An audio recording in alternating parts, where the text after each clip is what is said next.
Hey, hi guys, how are you guys doing? Oh boy, what a weekend, man. Yes, it was a phenomenal weekend.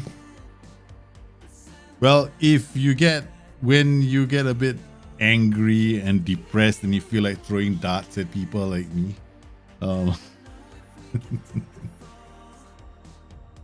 you either turn all that frustration around and do something good with it, or you just have to accept depression.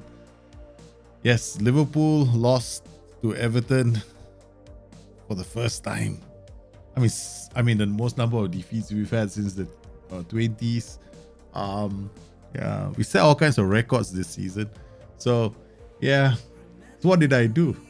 As a result of that, I decided, well, I'm gonna do everything that Carlo Ancelotti did in Football Manager. So I did that. Yes, with Nottingham Forest. I'm happy. The game even acknowledged the fact that I went all Catenaccio. How are you guys doing, man? Let's see now. Hey, Godspurs, well, thanks, man. Thanks for hopping in on the stream. Andy Cliff, how are you, man? You just started a Newcastle save. Maybe I'll complete the season this time. Oh, goodness. Yeah, I am trying to streamline my saves now. Maybe I'm going to do... I'm going to have to pick 2 or 3 of these saves and just live stream one. Right, so I'm deciding which one to live stream. It's either Kashim Pasha or the one, because Kashim Pasha will have to take a lot of time. So I might take Kashim Pasha offline and start playing it offline and do it as highlights. Like do it at one show as a highlight. That might be a way to go. I have to do Dundee as well. Haven't been touching Dundee United. And my Sporting Diaries, which is definitely going to be offline. That's the training development save. And of course, on today's show is Forest. But with Forest, I can do other things as well. And one of them is to focus on my method of scouting, which I call SuperScouting. I've already alluded to it many times, but I'm going to once again explain it at the top of the show because quite a few of you were asking about it on the last stream. You still have some... Oh, yeah, What's the challenge on Discord? Oh, naming the weapon. What should we call the weapon? The one that I've started using with on the show. Basically, it's a combination of opposition instructions and player-specific marking, which is exactly what I did in the game, and it works brilliantly. I shut United out. Completely shut United out. I mean, yeah, they managed to score 1 goal from a corner, but most of the goals I concede will come from like unfortunate events, right? The United game was not my fault. Something happened during the stream. I was so on the ball with that. I was going for a win, man, and then something happened. Well, you'll find out on the show. I'm trying to get it edited, and it should be up tomorrow. I'm good, man, Nina. Thanks for asking. Yeah, it's have to be good, right? I mean, life is like that. I don't believe in letting things get me down. I've been very busy. I'm still looking for editors to help me out. I'm looking for a designer as well, and a way for me to do merchandising that is cheap.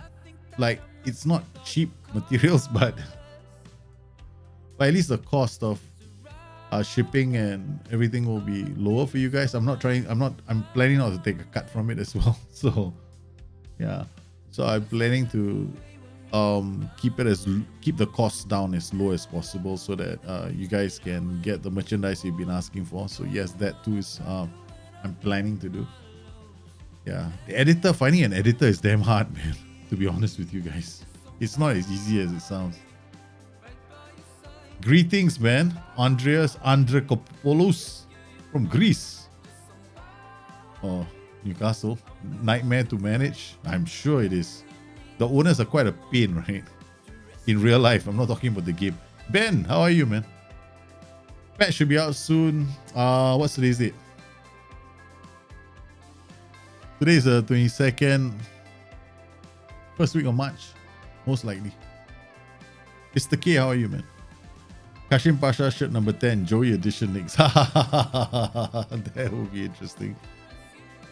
Desali, I can't win a game anymore. Try everything to rescue Mora and play the best players with form, but nothing worked. Johan, I think you have to understand what happened in January, right? So most of the time, it's a reset. More like the game kind of looks at your standings, and they all play differently. So your tactic, more often than not, something has to change. You might have to go from a mid block, from a high block to a mid block, or from a low block to a mid block. But you got to change something, right? Something has to change. Something has to give. Sometimes let's take a look, for example, at Liverpool, right? Okay, why did Liverpool lose to Everton? The simplest answer is Liverpool are being forced into changing their style of football, right? Okay, the thing is, when Liverpool won the league title the previous season, it was off the back of a very strong, hard-working midfield. Most of their assists, most of their key passes have played out wide for players like Trent Alexander-Arnold and Andy Robertson to deliver most of the crosses. Okay, so they really didn't have to depend on somebody centrally placed to create a lot of assists. But even then, we had Jordan Henderson pitching in with almost 2 to 3 key passes a game, if I'm not mistaken, right? He had, one plus key pass a game. Now, that key pass is actually quite important. Why? Because the key pass in a game is the pass that leads to an assist. Now, the problem when we shifted him into defense was we lost that. Furthermore, when you have Gini Wijnaldum, whose tackling ratios are actually quite low, like he has a win rate of about 41%, which is actually lower than Curtis Jones and lower than Fabinho and Jordan Henderson. When we were playing with a hard-working midfield, we had Hendo, Fabinho in midfield. These are your hard workers, and Gini became more of a box-to-box player, which was perfect. Now with Thiago isn't a ball-winning midfielder. He's not a 6. He's an 8 box-to-box midfielder. Or he's like a deep-lying playmaker rather. So when he was playing at Bayern Munich, he was known for the pass before the assist. So basically what happens is he's got a screen around him that helps to win the ball. So he doesn't have to win the ball, but he wins a lot. He intercepts a lot. He does a lot of clearances. So he has time to play those kind of passes to dangerous players who are in a position to create an assist. So whenever you find yourself struggling in the game of Football Manager, you got to try and understand what has changed for you in the game. Sometimes teams sit back. When they sit back, you're forced to, you can't attack them anymore, right? Because they're sitting back. It's something that Liverpool were doing. Liverpool were just driving at teams, trying to break them down, and they don't have that other option, which was let's anchor ourselves in midfield and protect ourselves from the counter attack, right? So when your middle is very weak, you can't do a lot of things. You can't play a middle block because you don't have the players to win the ball in midfield, right? And then your wingbacks can't charge up the pitch anymore. So you're forced to rely on other areas. So then your attack becomes isolated from your midfield. Football Manager is the same thing. So if you're a top side at the top of the table and suddenly teams start playing defensively against you, you've got to ask yourself, what can I do? More often than not, you've got to give them space to come out. And you've got to find ways to control midfield while still allowing them to come out a bit more so you can hit them on the transition. That's if you want to play like Liverpool. Of course, the other option is to do something different, right?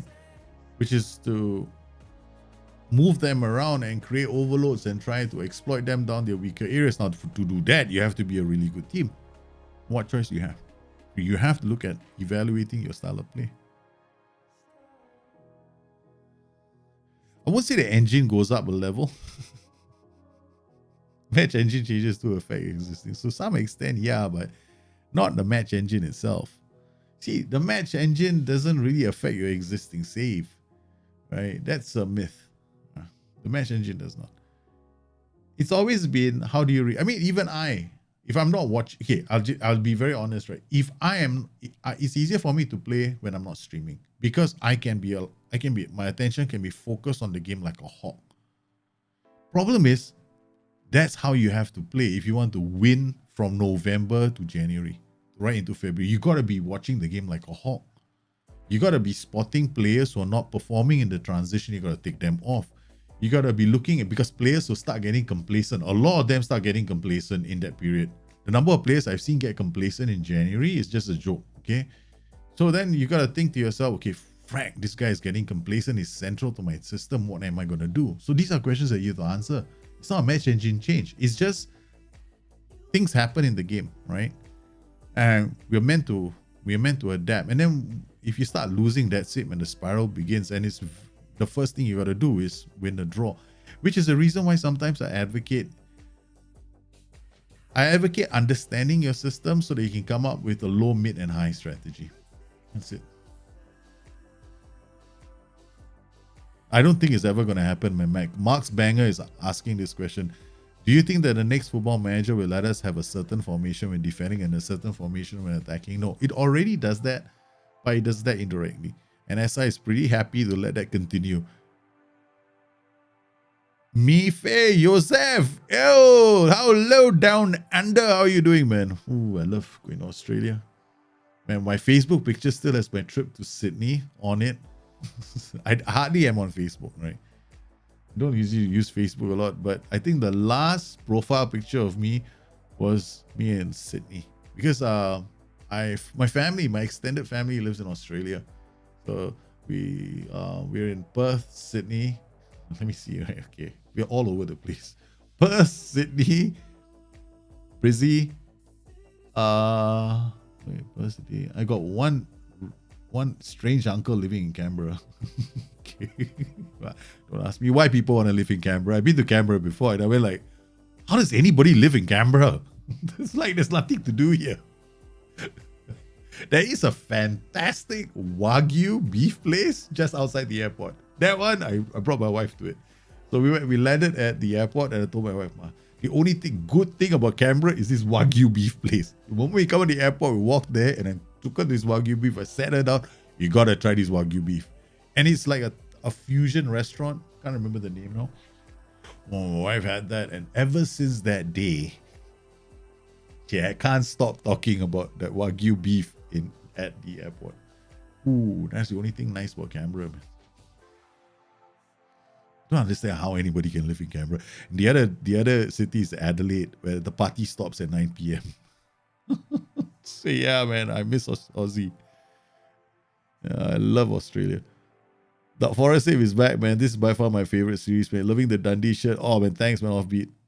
I've tried a CMD to help control games today. No, control games doesn't come with a role. Control games comes with a set of roles and duties in your tactic. Like, you set it up in such a way that you control the space. One role does not control space. Very simple, right? I give you a 4-2-3-1 example. You've got like a good example would be Liverpool when they were using a 4-2-3-1 when Gerrard and Jabi Alonso win the 4-2-3-1. They had this fantastic Gerrard just hounding central midfield, right? And then Jabi Alonso free to make all the passes. That combination together helped control midfield. Of course, they didn't win any titles back then because they actually needed to play a slightly different formation where they actually could control with 3 players. But they didn't, right? Look at teams like Man City. Man City control midfield with 3 players, right? They had Rodri at one point. They had, what's his name? I'm trying to remember all 3 players. Depends on which City team I'm talking about. Well, let's stop it. Let's forget City. I can't remember now. But you generally need like one guy to win the ball, one guy to help. You basically need ideally 2 to 3 players, right? One guy dropping in. That's your best control. You can play a 4-4-2, then you'll have 2 players controlling midfield, but then you need a good striker who helps you link up play. So yeah. So controlling midfield is about controlling the spaces. Jamaica just won the World Cup. Jamaica won the World Cup 2022 in your save. Wait, Craig, you gotta keep that safe for perpetuity, man. Seriously. You gotta put it all over Twitter. Every Jamaican would love you, Mon. Man, that shit should be immortalized. Jamaica. That's even more unheard of than Scotland. I mean, there was one, right? Remember? I did the 1983 save, and Scotland won the World Cup. I got knocked out playing Argentina. I couldn't believe it. I thought it was a plot. The Scots had won the World Cup. You want to control games fully, though. You can't. I mean, if you want to, I don't get this. Okay, first lap, I don't get this fascination with wanting to control a game completely. You don't win games by controlling games completely. You win games by scoring more than the opposition. So it doesn't matter if you control the game fully. Just talk to Carlo Ancelotti about it. You don't have to control a game to win the game, right? You got to be smart about the space you control. That's the difference. You see, the thing about football isn't about controlling an entire game. Most good managers in the game of football worry about controlling the space. The moment they control certain areas of the pitch, that's all they care about. Because that allows them to go on and win games. That is what you should be focused on. Not controlling an entire game. Controlling the space. What's your minimum technique attribute for a regen CD?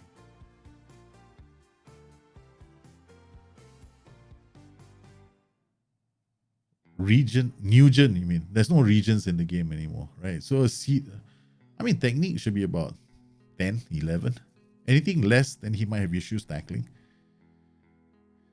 Melbourne is nice. Melbourne is also another wonderful city. I mean, I got this thing for Australia. I love Australia. If I could just, for me, it's like England, Australia, retirement homes. Not retirement homes, man. Like take the whole family, pack up the bags and go to Australia or to England. More likely Australia because it's closer and my entire family is there. I've got family in London as well. Like when I went to London with my friends couldn't believe me when I say, hey guys, I'm going to see you tomorrow. And they go like, what the what's wrong with you? I got friends in London, you idiots. You think what? I'm a lonely man in life? So like, I got family and friends all over the world. Except for South Africa. The African continent, I know nobody there. I have a Russian friend. Met her at the airport. Ooh, she's sweet. You know Australia so well. Canberra is weird. Yeah, Canberra is really weird, man. It's like I don't get Australia. I don't get Canberra at all. Really. I mean, and it's like, wait, Canberra is also supposed to be like the official government capital of Australia, right? So I'm like, wait, really? Canberra is the government. It's like when you go to Canberra, it's like, and this is before COVID. Before COVID, the streets were deserted. Can you imagine what it must be like when COVID hit? I went out with my wife in Canberra to have, I thought, we got to go to the pub. And after I going to the pub, this is worse than London, man. London at 9 p.m., going to the pubs in London at 9 p.m. in the heart of London is like, forget it. You don't want to do it, okay? It's like you go to a pub in London and you go like, this is London. You got to go to the underground scenes in London to have fun, right? So, but Canberra is worse. Never did understand Canberra. Why people want to stay in Canberra? I'm over there's still regions to you? Okay. Have you found that there are less players from African scouting assignments this year than any previous versions? No, I mean, there's always never been a lot, to be honest with you, from African scouting assignments. I normally don't get like 15 to 20 African players, right? I usually get about 2 to 3, 1 to 2, that kind of thing. I don't get a lot of reports from Africa. In fact, I don't really scout Africa as a priority as well. Because of, usually it depends on the league I'm in. I need to play in a different league where I can concentrate on African players to find out more. So, yeah. Is Mazzala and inside forward occupying the same space? Depends on your players. I mean, Mazzala and inside forward, they won't. The notion of occupying the same space is a bit misguided. Okay. First up, they are in different starting positions on the pitch, right? So they don't occupy the same space all the time. Players will always converge into a certain location. It doesn't mean that they are occupying the same space. They just drift to another location. Mazzala might cut inside and inside forward might go outside, or inside forward might cut inside and Mazzala. They might be closer together, but they won't be like, yeah, it won't be that bad. Mazzala inside forward is an easy setup. It helps you keep the ball, although it does leave your center a bit more rigid because the Mazzala is a bit more creative. It's more important to understand what the roles do, right? Than to think, oh, because the Mazzala inside forward occupy the same space, I must use a different role. Now that doesn't make any sense. Maybe you want to use that intentionally to help you control that side of the pitch. Although I would suggest, I would probably go, like, for example, use Mazzala on attack inside forward on support, then it's a bit funny, the combination. It might be. But I don't see a reason why not. Because then with that argument, you go Mazzala and cannot play with inverted winger, cannot play inside forward. Then suddenly the Mazzala can't be a role that you use, when in fact it's one of my favorite roles. What do you think of Memphis Depay as a fast advanced forward? Yeah, definitely possible. He can be used as an advanced forward in the game. You know anyone in China? As in physically living in China? Not at the moment. I did work in China for about 7 months.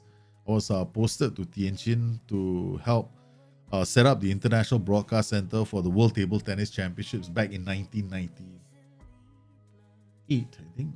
I can't remember when. I was just at the Google World Table Tennis Championships Tianjin, and that was the one I was setting up the International Broadcast Center for. Back then, I was there for about 8 months. Yeah, that was my last trip to China. And I can speak Chinese as a second language, which is the reason why they sent me as part of the initial team.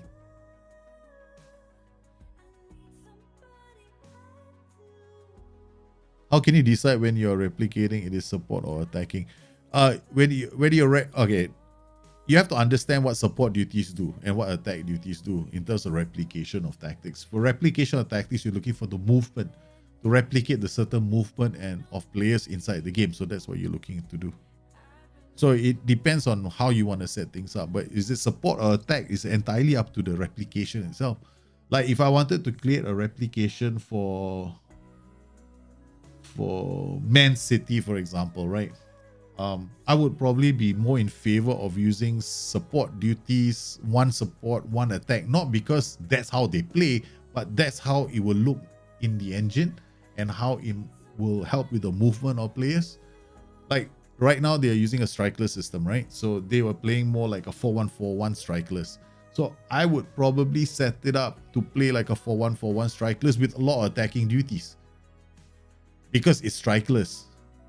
And then if I was playing a 4-3-3 diamond, a 4-3-3 DM system, then it'll probably have two attacking duties on the flanks to cut inside and one dropping in like an F9, and then the one inverted wingback sitting and one fullback on attack driving forward. Then people are gonna go, why are you using a fullback on attack? Then I go like, you should be a wingback. Then the whole argument becomes moot, because then I'm asking them, what, I don't want to play a wingback because I don't want his crosses blocked. I want a fullback on attack because he plays the ball between the lines.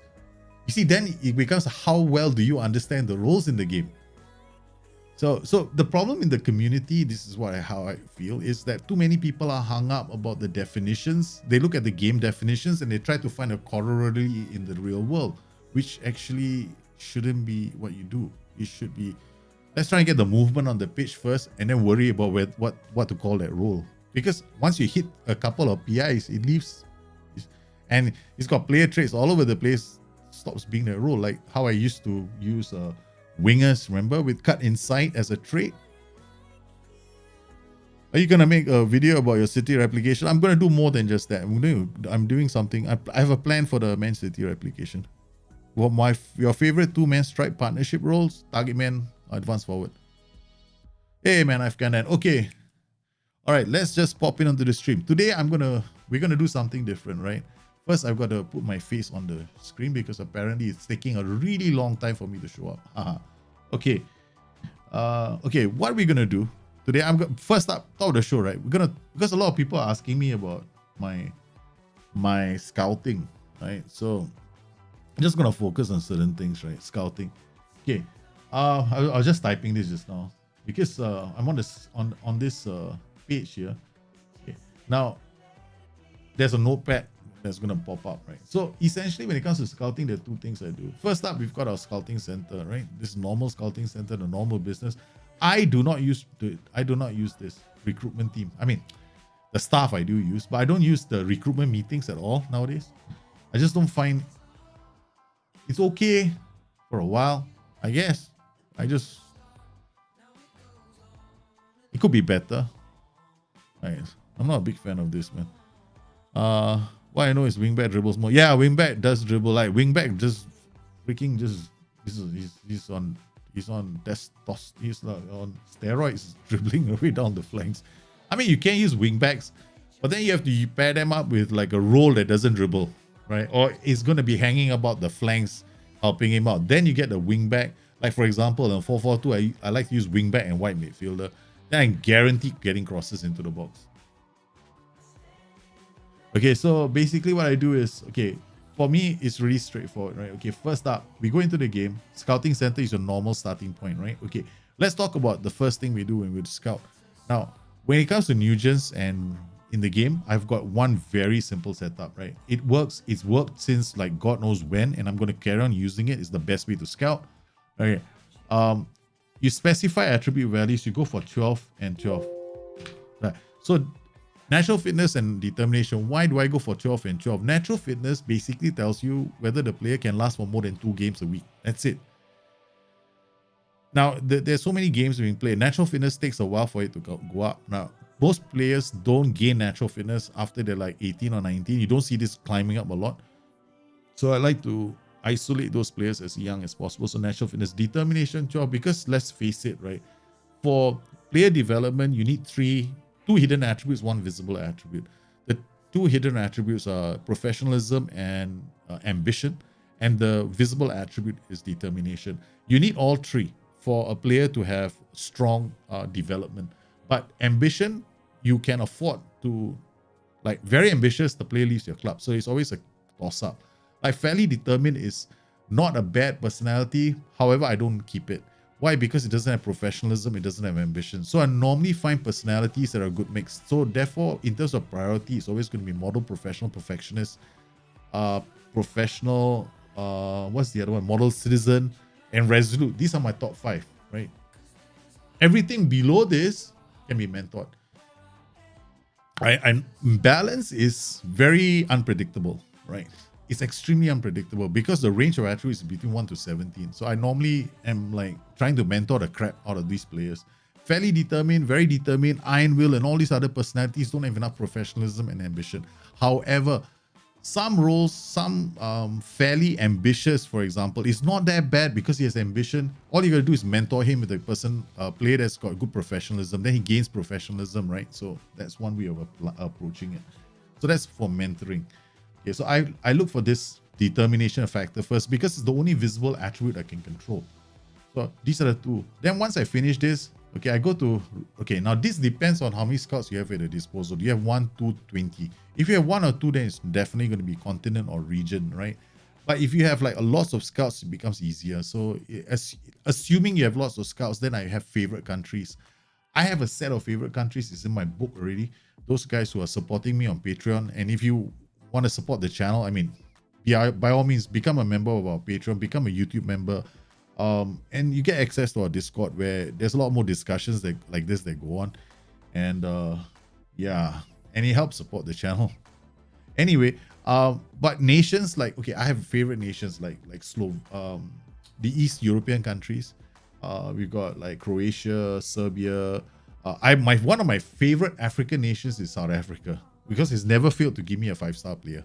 Okay, then I've got my usual South American countries. Then of course it depends. Like in this case, I'm in England, right? So I'm already this save is a bit unique because I want to go all English. So then you choose your countries. Now I would advise you to find scouts, right, who are also from that country. Why? Because it's faster to generate those names, right? So because if you have a scout that's got local knowledge, fantastic. What about building up scouting knowledge? I don't really care about that very much, right? Honestly, I don't go around there trying to get 100% scouting knowledge. I mean, to me, it doesn't make much of a difference. I mean, I'm sure it does to other people, but it doesn't to me. Okay, then So normally if you have few scouts, you want to go like a region. Sometimes Scandinavia is not bad. Then this Scandinavia is surprisingly a very good region to scout. And then we've got North Africa, Eastern Europe. You definitely want to have scouts in Eastern Europe, like Central Europe and Eastern Europe. These are the two top places for cheap talent. Of course, if you go down by countries, it's a lot more specific, right? So for Europe, I normally stick to the usual suspects, right? Yeah, there's a whole list, I guess, but I'm sure that you'll find this kind of list freely available. But here comes the interesting part, right? I leave it ongoing.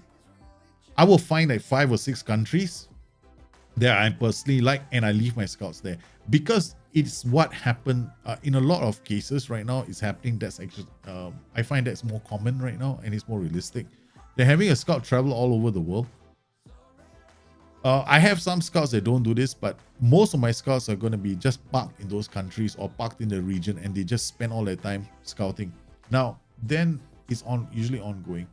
Then, in terms of now, there's going to be a lot of people that disagree with me. That's entirely up to you, but this is my preferred way of playing. Then, scouted potential ability is normally good or very good, right? So one of these two. Now here also, I also include age. Age is at most 19 or 17, depending on which country you're in, right? So some countries can't sign players that are below the age of 18, so it depends on your country. But I try to go as low as 18. Now sometimes I go as even 17 because I want to get players for my academy. So it's entirely up to you. Now this region here, I always leave this unchecked, and I just go from here, and then the scouts come back to me. Now this is just a simple way of scouting. Then my scouting assignments get populated. Okay, that's the first one. The second thing I do, and this is really important, is scout priorities. Now, whenever you send, the problem in this game is the moment you send all your scouts out, you get a major problem. Because if you start scouting every single player that comes through, your reports build up, and sometimes important targets get lost. So I always suggest keeping on top of your scouting priorities. This way, if you think of somebody, or if you think somebody is decent enough, you can always use this as a means to adjust it. So you can always push somebody up, or you can use this button at the bottom. Like if you want to prioritize Jamal Hector Ingram, I have no idea who he is. He goes straight to the top, and we scout him, and then until I get this, right? For me, the things I avoid is competitive streak and injuries and consistency. When they're young, can be trained up, right? It can be removed. But once they're about 20, late 30s, 24, 23, 24, I don't bother. If I see inconsistent, he's 24 years old, I don't bother signing the player. Okay. Yeah, do you need a holding player in your midfield to curtail counters? Generally, yes. Yes, you do. Yeah. Okay. Now, I'm getting quite a fair few Nugents popping up. Now, the other thing about this is, okay, this is one way of scouting. This is the easiest way of scouting, and this is the easy way of scouting, right? Okay. I have another way. I call it speed scouting, right? I do this, drop it, have 2 or 3 scouts going, and then finally I do something else. Now, this depends on how good you are at understanding this function of the game.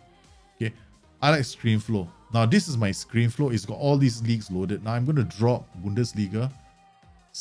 Yeah, I should have left Bundesliga inside there because I want to look for a German talent eventually. Okay, add screen, and then I'm going to look at Bundesliga, German.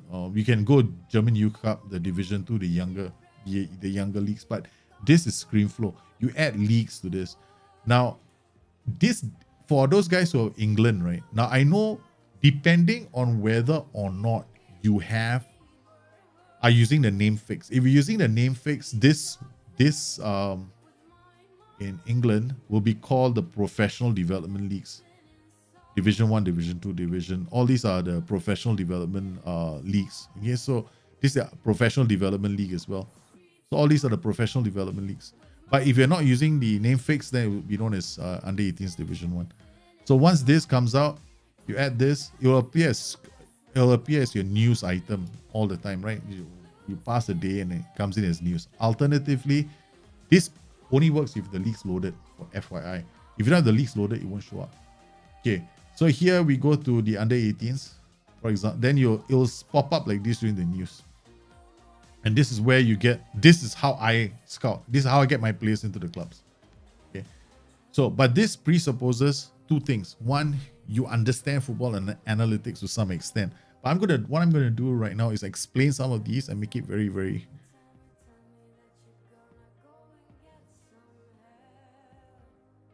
yeah, you can do that. If you make a senior player available to the youth squad, you go to the youth squad view and click. You can also give them trades, correct? You can put a senior player with the youth team, but yeah, I normally don't do that because most of my top senior players are also playing the main team.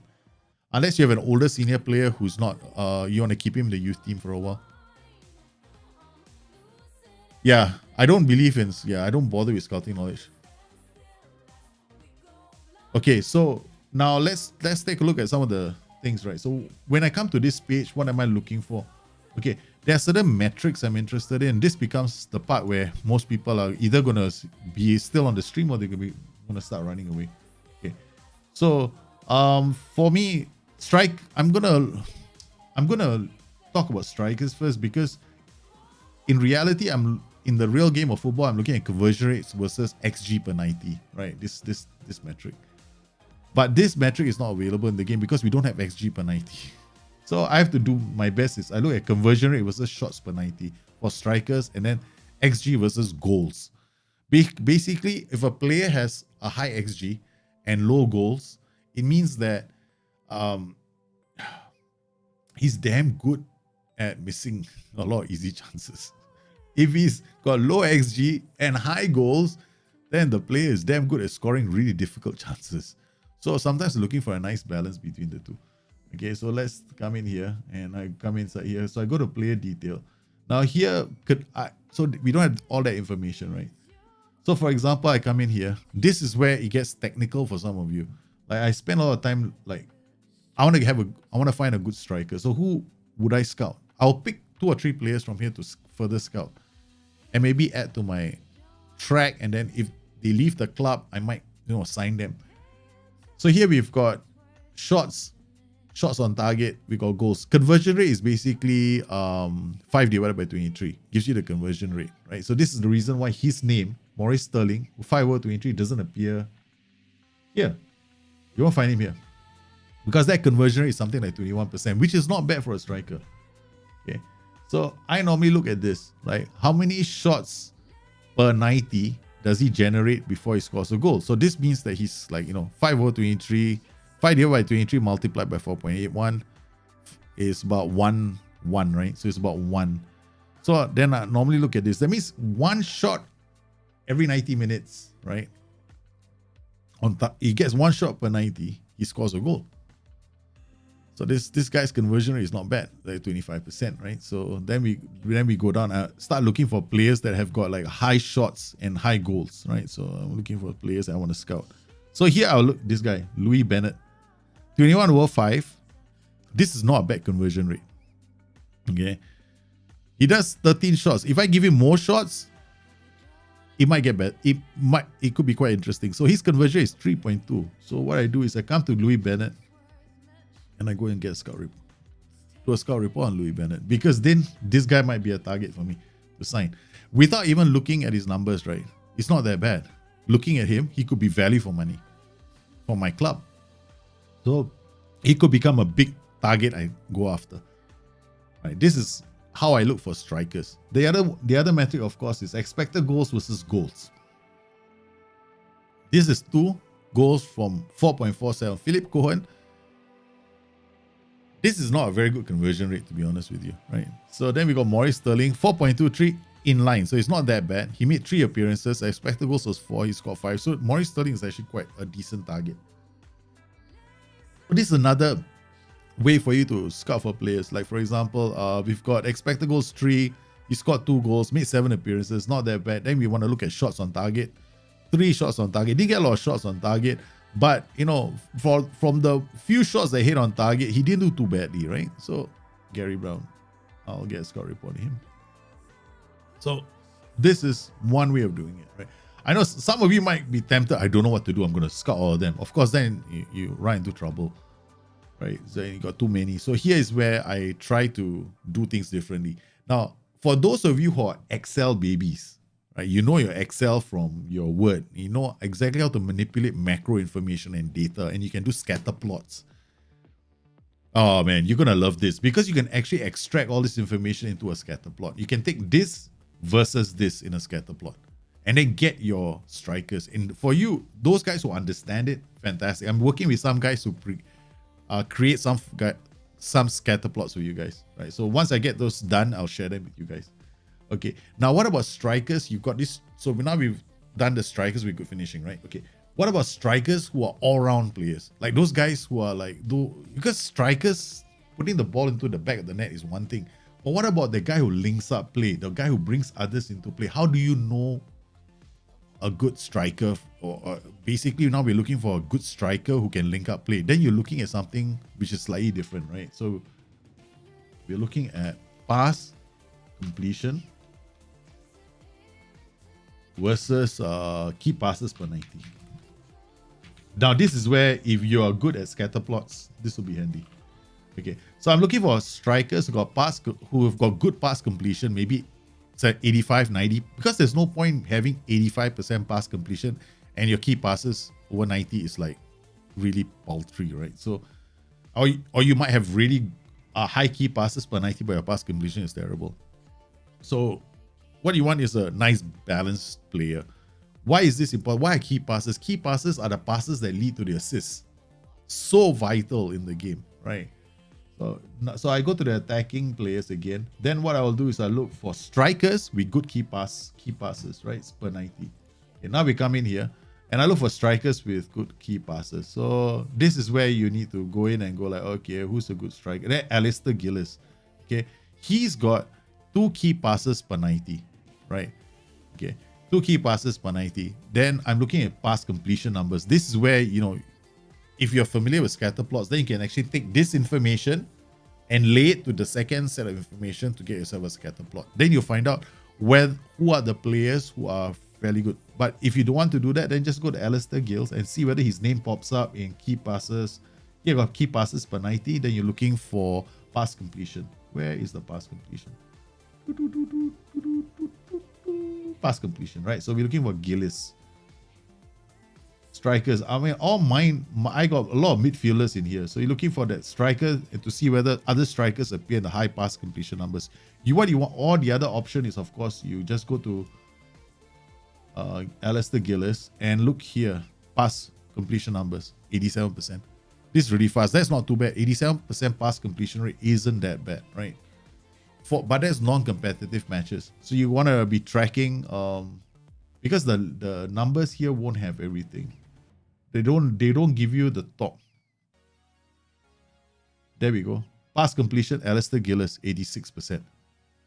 And he's not too bad. So this is how you find strikers who are able to help out the attack. So they are very good at linking up play. Another one is, of course, clear-cut chances created here.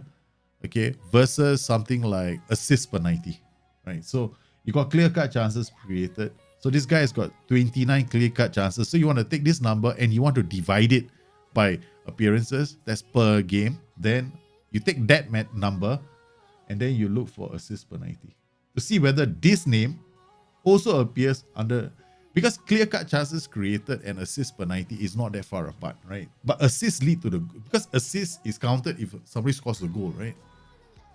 So you're looking to see whether that group of players appears in this list. So that's the other way of doing it. Now, so these help you look for players who are great at creating the pass or finding the pass. Now the last one is footballing intelligence. The footballing intelligence is my go-to. It's like my bread and butter of scouting, right? This is the most fun part for me for the whole game, FYI. Okay, it's the only part I enjoy really, as much as creating a tactic. But this next one, you have to go to the defending section. Now, this is interceptions made, right? Okay, divided by appearances. Okay, so you're looking for players who make interceptions, you're looking for how many interceptions they make per game. So 35 divided by 8 would be about what? 4 interceptions a game. Now that's huge, right? But it might be a defender. He is a fullback even. Woo! This is my fullback. I'm so proud, man. This is what we've been developing at. Basically, that's how I'm looking for players right now, right? So I'm looking for now, let's find, oh, this guy is good. 35 or 8 and he's a defensive midfielder. Holy guacamole, he can read the game. So we get a scout report on him. Okay, then we got 32 interceptions. But here, okay, the other thing you can do is interceptions over appearances versus key tackles. So you do this, this divided by this, and then compare them to the key tackles they make. Key tackles are tackles that a player has made to deny a goal scoring opportunity. That's a key tackle in the game. Okay, so we've got Nigel O'Kane. What is he? He's a defender. Screw the defender.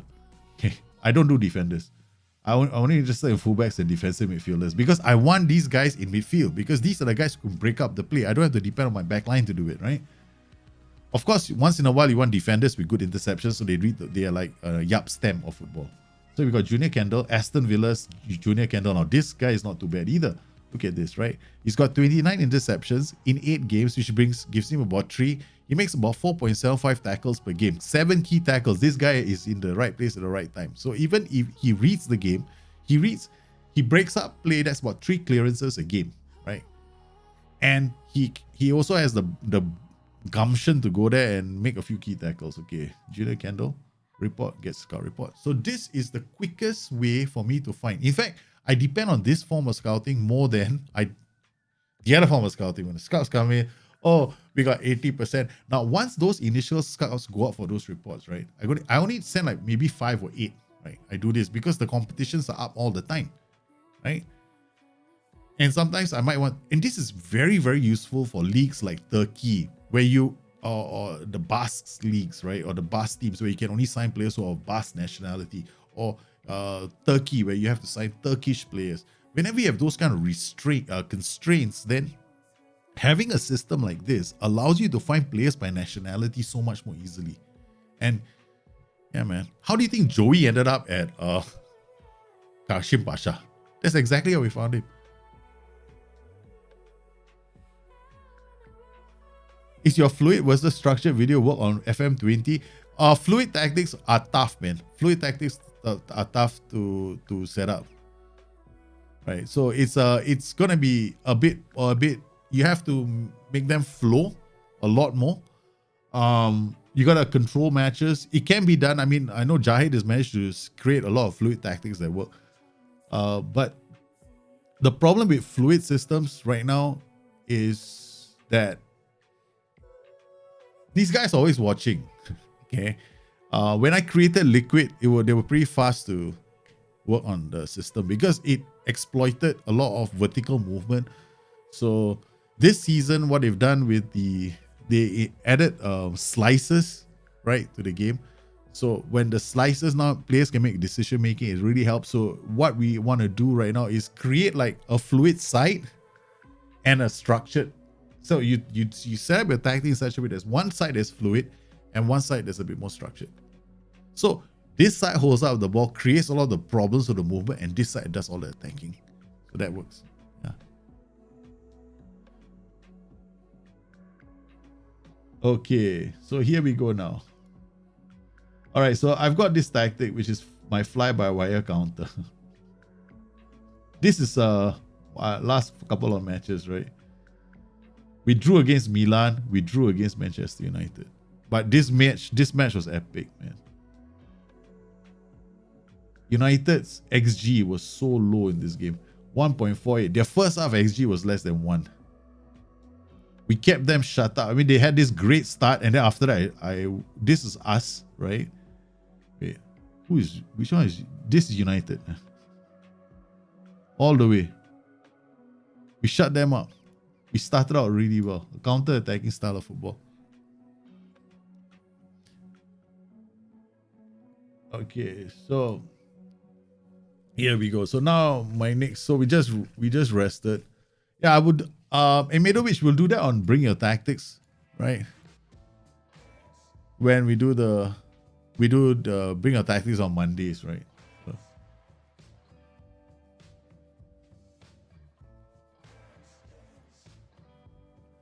But today, there will not be a BYT. There'll be a BYT next week. Just pop your tactic onto Discord. Let me have a look later. After I dismiss your inquiry about... Oh, Charles Patino. This is another player I went out there to scout, right? Based on the under-20s professional development league, right? So what I did was I went to the under-23s development league and I found this other player. So I immediately asked whether or not he's up for sale. I think it was in the under-23 Premier Division League. I found this Charles Patino. I think it was for key passes. Yeah, same principle. It's exactly the same principle. So this guy. And then after I sent my scouts out, they came back with the numbers and they said this got a decent personality, right? All he's got to do is improve this area of his game. All this is solid. So I mean, like, okay, but they don't want to sell Charles Patino, and I don't want to loan him. I thought of adding him to my team. So he's gonna be left on my shortlist or youngsters indefinitely.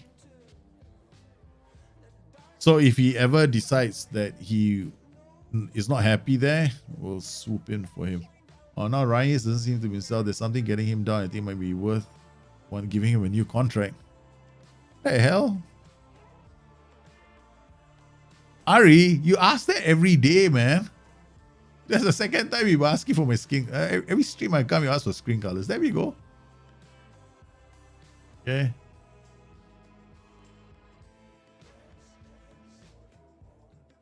I think I should just print screen this. And then file, save, screen colors. Yeah.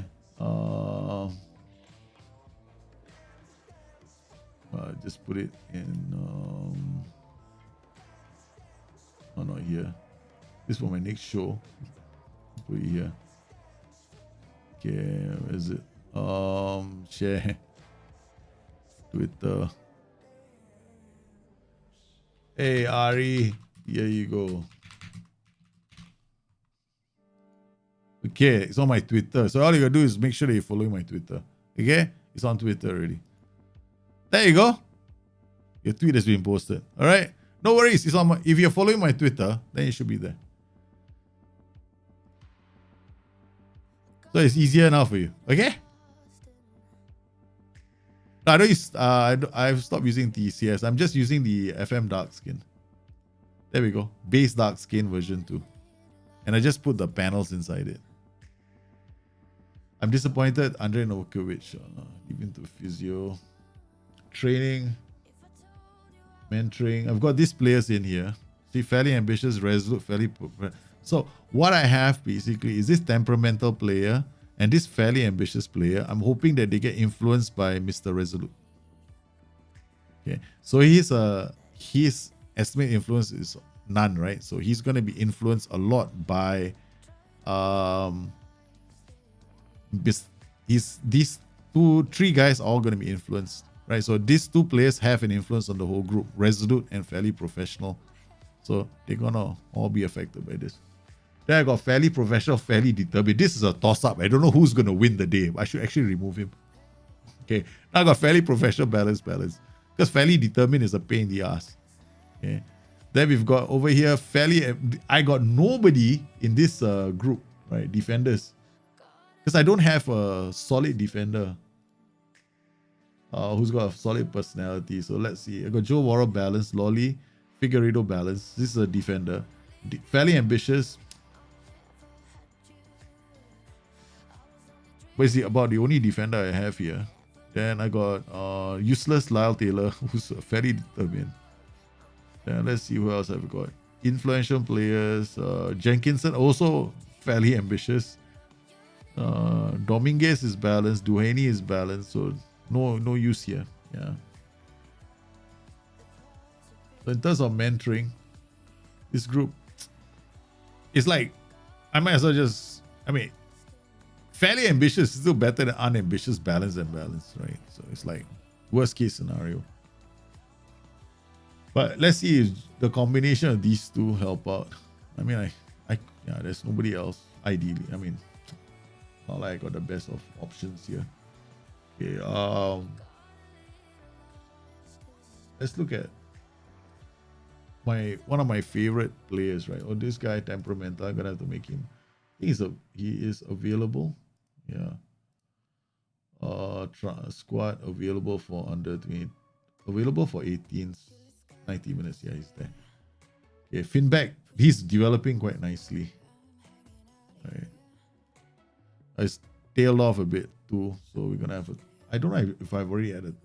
Yeah, I already warned him. Yeah, I just warned him. You know, the thing won't pop up. There we go. Yeah.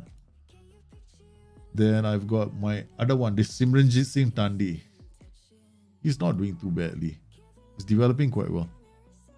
Right. It's just he's making an effort to be a better player. Right. So you can see he's developing quite well. Okay.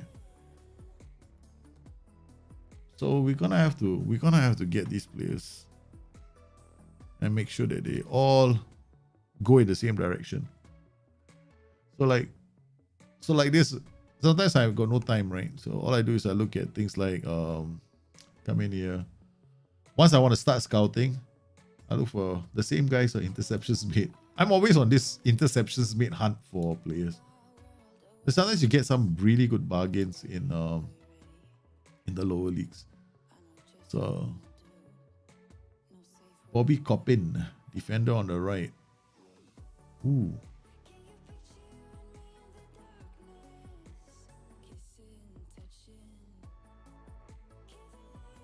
I'm gonna get a scout report on this guy, man. I might sign him.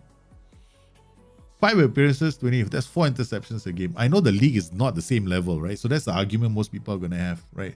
The league is not the same level. Whether he can translate himself to the bigger stage, that's the question. But it's a gamble I'm willing to take because they're so cheap. Yeah. Well, I'm not gonna go any lower than that. Okay. Then we've got. That's the defending, attacking. One more key passes per 90. 2.135 appearances. 3, 2. Not so good. John Buckley. Okay, get a score report on this guy. 4 appearances, 16 clear-cut chances created. 25 years old. These are all players in under 23 leagues. So once in a while, sometimes a good offer. How did I come up with the name Bustthenet Gaming? Really? Well, I was thinking of what to call the channel, right? So I was saying, yeah, Bustthenet, okay? Because I was thinking of a way to. I want people to score more goals. I want people to have more fun with the game. And the only way I used to have fun seeing the net rip from a soccer, from a football goal. So I was thinking, yeah, Bustthenet. Yeah. Simple. I've never been very good with names. I might be coming with a logo redesign and renaming of the channel sometime in the future. Yeah.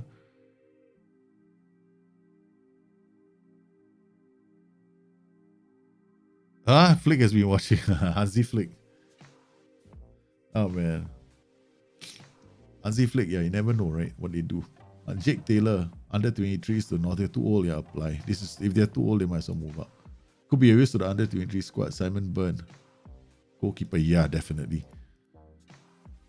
Oh, Lloyd Mbassa. Squad as general impact. Okay, this guy, I had a chat with him as well. Yeah, all these players have had. I thrown the book at them for not training very well. So this guy, okay, that's good. John Nolan, low determination. Oh, determination going up. That's not too bad. Where is he? He's not under 18s.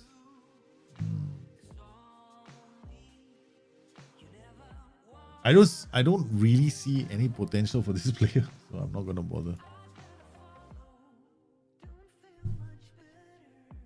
Bustthenet is a great name. Okay. Smith praises Profeto for having faith in domestic talent. Yeah, man, I'm a cheapskate. I'm not going out there to sign foreign players. I'm so cheap in this game. BTS Strugglers DNA? Sure, man. Okay, basically the DNA is different, right? For Strugglers DNA, the way I created it was there's a slightly bigger emphasis on physical attributes than on mental attributes. Some footballing intelligence attributes are still important, but Strugglers DNA is meant for sides like who are at the bottom of the table and they need physical attributes. So I put some emphasis on things like acceleration as well. So almost the same as the other one. Yeah. So you basically what you do is you go into the game. I don't even know where we go Strugglers DNA, right? So let's see if I can sort this out. So here, I'm only looking for acceleration off the ball, positioning, work rate, natural fitness, determination, decisions. Yeah, like, who are the players who will help me fight? That's it. I need you to be fast. That's all. Like, get out there and be the first to the ball, be the first to recover. Because I need players who have high recovery, and then interceptions per 90, distance per 90, the ones who run the furthest, and the ones who keep the ball. This is such a simple metric, man. It was like, what to do.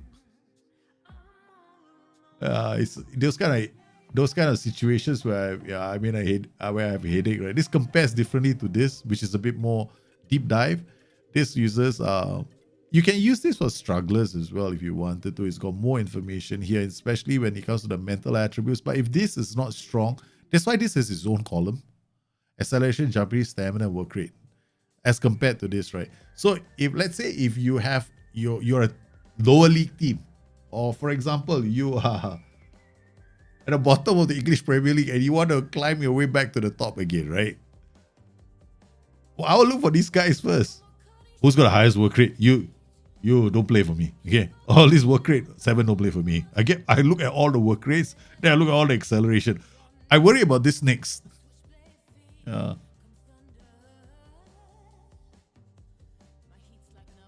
Jahid is okay, man. It's not that bad.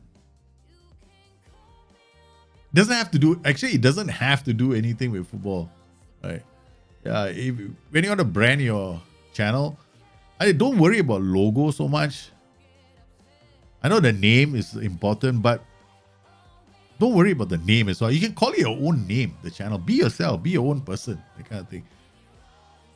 Just do like what Zealand did, right? I like what Zealand did, which is basically what I should have done as well, to some extent. But I left back in the day where I thought it should be a name, a logo, and all that shit. No, be yourself. Just be yourself. And just be yourself. That's all. At the end of the day, you should just enjoy yourself. It's in the Dropbox. Sivan, ADF, Football Intelligence. You should be there. Wing keen to discuss the future. What the hell, man, Louis Wing? He's a good player. He's not that bad. So far this season, 7.08. Key passes, pretty solid. Right. But you don't get a lot of information. I don't like this. Season stats doesn't tell me very much, right? So even if you go to history, career stats, it doesn't tell you very much. Okay. Like pass percentage, tackles per 90. I'm more interested in key pass passes per 90. That's the number I'm more interested in.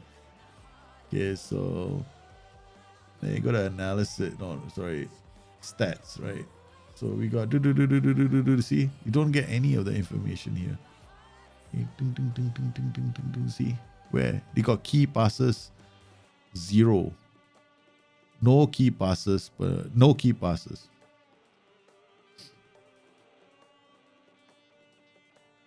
It's not here. You don't have all this information. Key passes per 90. We get one chart like this. That's all I get from here. So this is the average for the league. This is Louis Wing for his creative role. Key passes per 90, not too bad. He's been playing a really big part in our tactics. But the numbers are all here. Assists per 90. I don't expect. See, I'm not. This assist per 90. You get it from crosses of the ball. You don't get it from players playing in a central position, right? Unless you're looking for every one of them to be billing a killer ball through the middle. That kind of thing doesn't happen every single day, okay? Right? So you can see his creative side is pretty solid, right? Key passes per attempts per 90. So, man. Okay, who do I compare him to? Right. Then I've got to, okay, let's go back to him. I think there's a comparison, right? Compare him to where's Shepelev? I got this new fella that we got. This guy, I just signed him. Okay. Statistics. Goals per 90, Shepelev 0.3. Key passes per 90, 3.84 key passes per 90 versus this guy, 1.91. So far, the guy that I'm trying to replace him with, he has been performing much better than this guy. Pass completion numbers, 81, they're about level. Shots, 55. Tackles, 1 per 90, 2.4. Tackle completion ratio, 90%. Distance covered, 14.7, 7.0. Okay, that's it, man. Louis Wing, you deserve the new contract. See, this is how you do analytics in your own game. All right. If your players have poor passing and decisions, how do you set up the width and pass types and tempo? If they're poor passing and decisions, I always play narrow.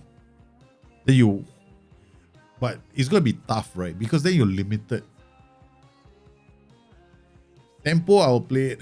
Wow, if you got poor passing and decisions, you have to train them and Emmanuel Yakubu because you don't have a lot of options. You need to find at least one player in your team who can actually do See, a lot of players will be passing it short, but you have to have at least one player who can switch the ball because you're going to be so narrow and congested. You need to attack some part of the pitch. You need one player, at least one player who can do a killer ball or a big killer pass. Okay, so this guy, okay, so we think he deserves a new contract, right, guys? This guy valued at 17.5 million, who's been playing the same position as Louis Wing, who is doing better. And he's only had 3 appearances. This guy's had 10 appearances. We brought him in. He's had 2 assists already. Okay. So, if I'm looking at the goals per 90 minutes, or actually what they don't have is one metric, which is how many goals have they created? They don't have that metric, right? They don't have that. That's the only thing. Hey, Eddie Miro. How are you, man? Long time no see. Hey, Vladimir. You're back on the channel. You don't want me to change my name. Stangelson in the house. Hey, Matty, how are you, man? Matty, I was looking out for you. I was talking to the boys about my money ball. No, I won't say it's my money ball. It's like, it's damn hard to do money. I won't say it's damn hard, but it's a bit fun. So I was just showing them this, right? Wait, where is this? I guess you guys are wondering, that's Matty Lewis. He's Stankelson as well. He does a lot of this Moneyball stuff on his own blog. So I was looking at this, right? Scouting metrics, right? For finishing. Conversion rates versus shots per 90 in the game. Conversion rates versus XG per 90. We don't have XG per 90 in the game, right? So that's out. So I look at this metric first to determine whether a striker is worth looking at. Then for the strikers, then the next one is, of course, if we had this, it'd be nice. If we had this, it'd be nice. We don't have this. Then we have XG versus goals, which is a reflection of how efficient the player is. Now, it depends as well. You have to knock out all the penalties, free kicks, and all that nonsense as well. Then we've got pass completion versus key passes per 90 for a striker who's very good at linking up play. Right? The Firmino kind of player, the Harry Kane kind of player. Because a striker that can link up play, he's usually got very good pass completion. Occasionally, they can play the key pass, which is they can actually pass the ball to somebody like a fullback. You know, like strikers, they drop deep sometimes and then they play the ball to a fullback and the fullback crosses for a goal. See, that striker that dropped deep and played that pass out, that pass leading to that cross is a key pass, right? So this is the other one I was looking at. Oh yeah, I forgot to add all the other information, right? So now we get so then we've got pass completion versus key passes, and then of course you have the key passes per 90 for a striker. Per 90. Okay, then we've got CCCs created and assists per 90.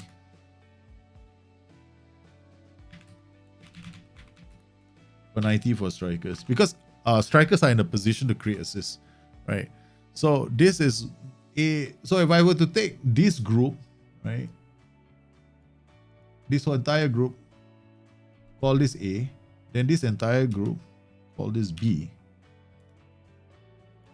right? Then A plus B will be a very good all-round.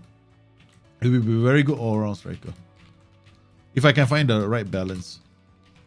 This will be a phenomenal striker for your team, if you can find one. Okay, then for the next metrics are quite easy, right? Midfield creators. Essentially, you're looking for pass completion, percentage, versus something like key passes per 90. And then you're looking for footballing intelligence, players who can read the game. Universally, you all know what this is. Interceptions made. And you want to do this over 90 as well. But you have to do the calculations yourself. And then versus tackles. Why versus tackles? Okay, players who've got high interceptions per 90 and low tackles read the game really well and don't have to tackle. Players who make higher interceptions per players who make low interceptions per 90 and high tackles always are recovering, right?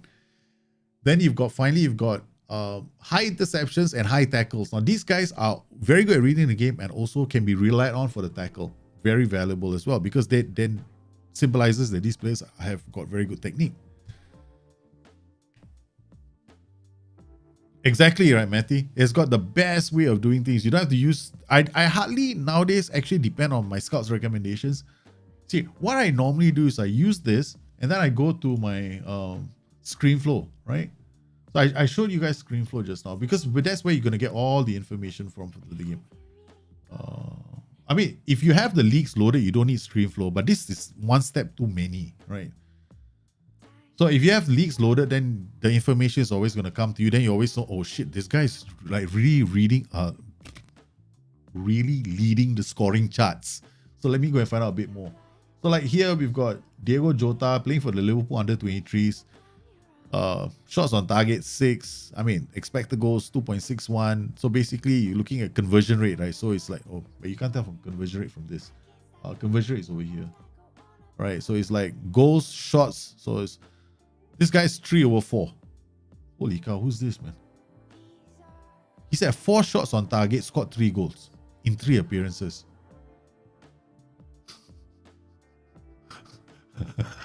It's like, go get a scout report. Hey, man, don't waste any time. That guy's 75% conversion rate. What's he doing? Penalties?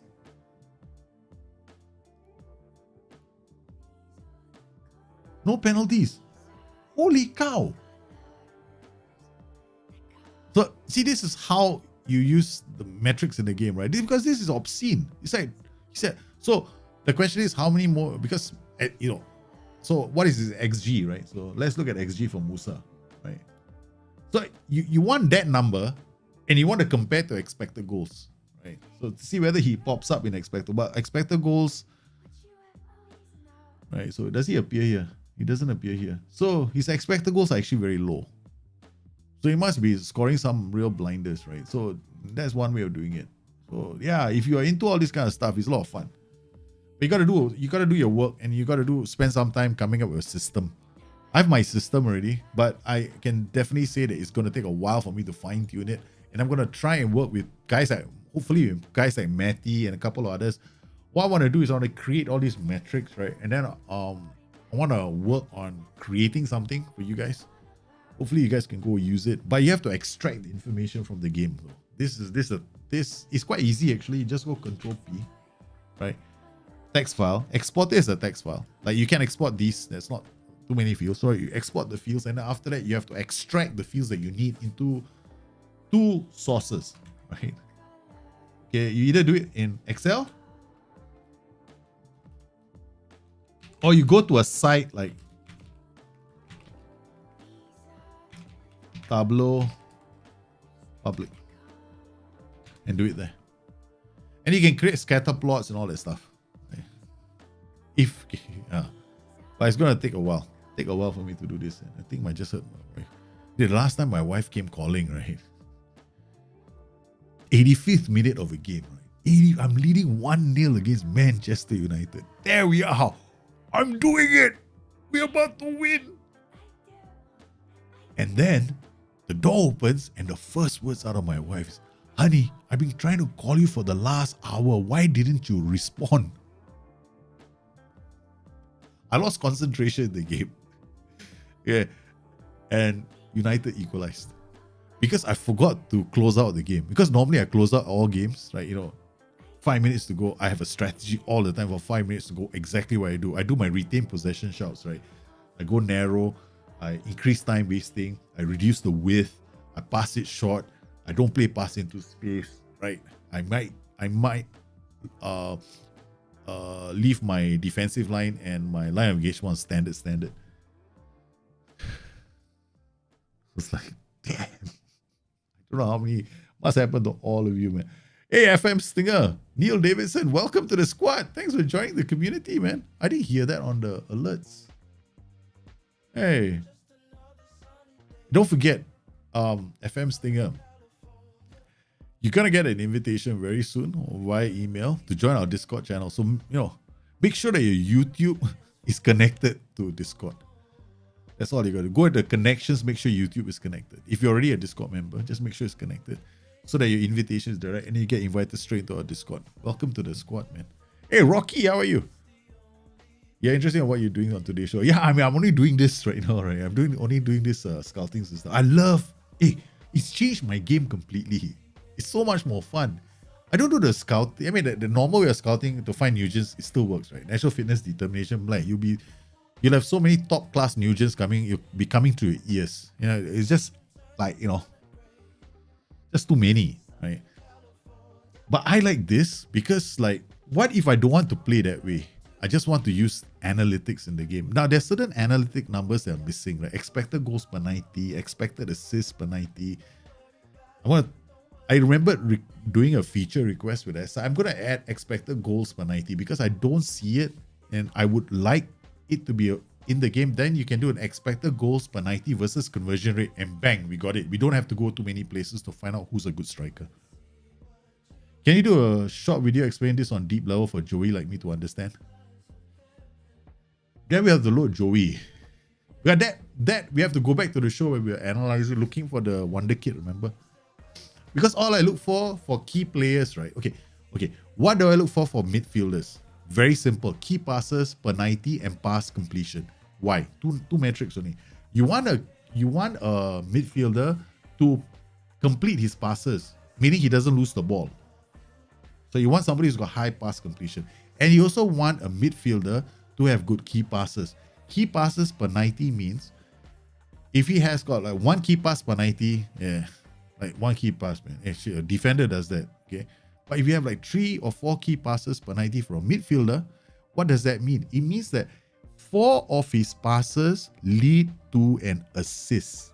Meaning it's the pass that can lead to an assist, provided the player who receives the pass picks up the ball and does something with it. That ball can lead to it. That's why key passes per 90 is a very important metric for midfield creators, right?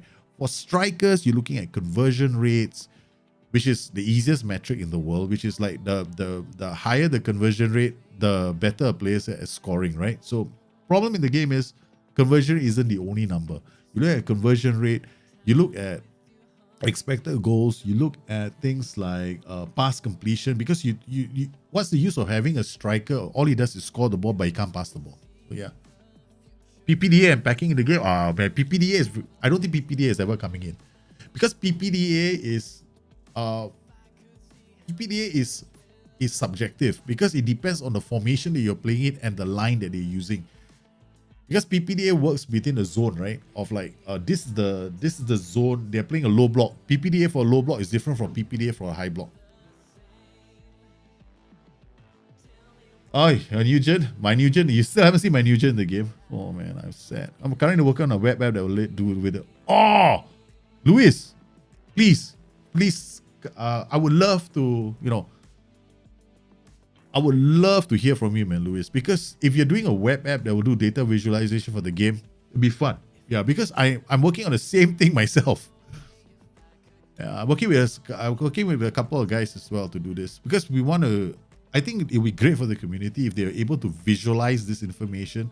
But the problem is this, right? Exporting this information into the game directly.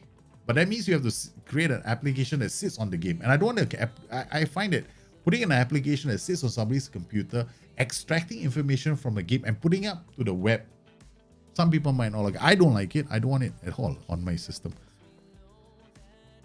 Your game froze during a match. Don't. I've decided not to use any skins in the game anymore. Or face packs. Yeah, face packs and skins have a problem. So we're gonna give a new contract to Wing. He deserves one, don't you think? Yeah, we're gonna. Yeah, fair request. I'm gonna definitely give it to him. I'm gonna give him a contract on the spot. Regular starter, son. No. That's it. You shut up. I allow you to come and do a contract. You don't come here and. Assist, I give you a bit more than you want. 7K per minute. Loyalty bonus. Agent fee. Act clause.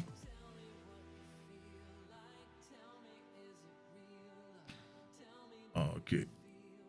Yeah, we'll give him this. Deserves it. He's been playing really well. He's actually playing much better than the guy I signed. Right. So these two players are playing this position, Shepelev and Louis Wing. There's a big fight between the two of them for this position. So then we got, this is my 4-4-4-1-1, very defensive. It's a poor man's version of a 4-2-3-1. This is a 4-2-3-1. This is a 4-2-3-1. This is my poor man's version. So I'll be using this against top sides right now. So far, we've done okay. We just make sure that we continue to, be decent.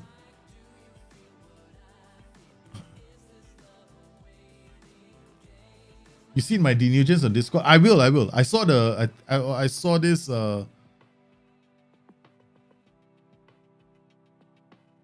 I saw the tag, right? I have to, because I've been working on the video yesterday, so I didn't really have time.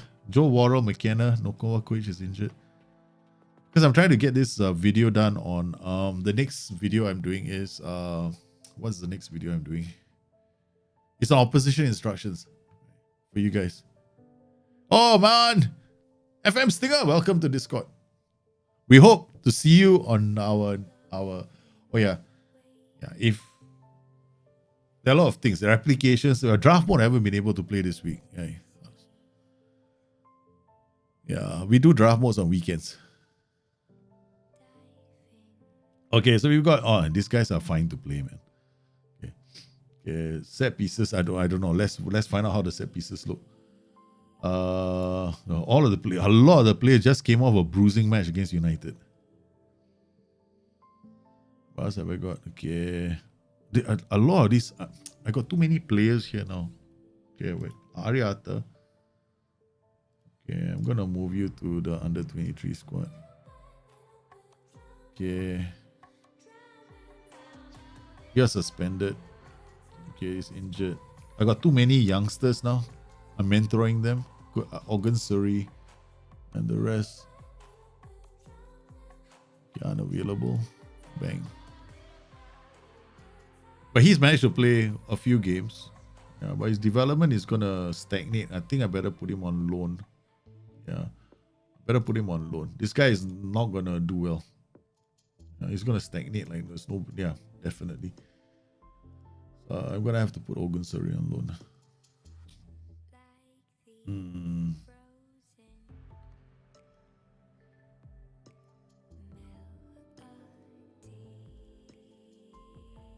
He's already.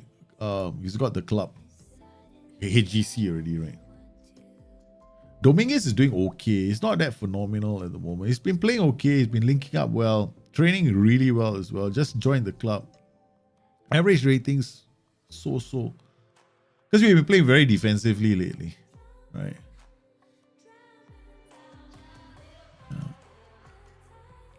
Yeah. But the man of the match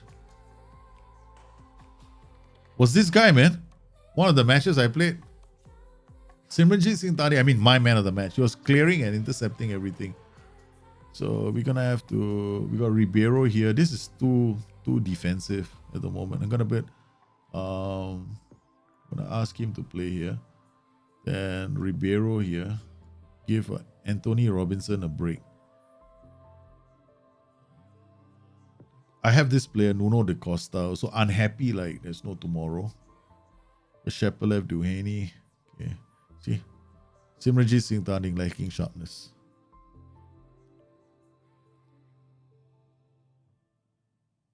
Oh yeah, no worries, man. Luis. Just glad you're here. I'm just glad you want to have something looking at the web. Yeah, we can all work together. Get this app together. Put the numbers and then what works, what doesn't. Okay, why is this here? Oh yeah. All right, we'll just drop this here. All right, so here we go. Oh, shish kebabs. See, this is the thing I don't do when I'm streaming, I do something else. When I'm playing the game by myself, I do something else.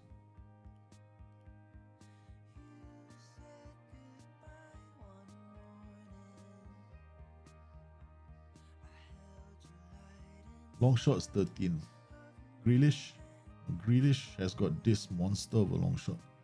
Okay, so we're gonna tackle him hard. Show him on Grealish. Does he have two? I mean, this is the problem with opposition instructions. Let's see if he's got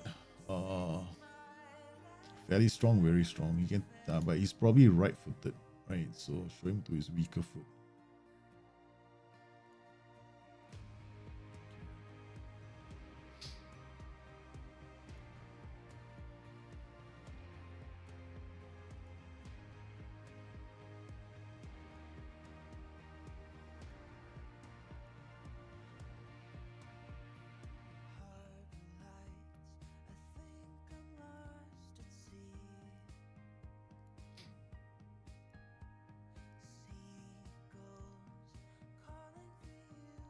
Do that Punjabi accent?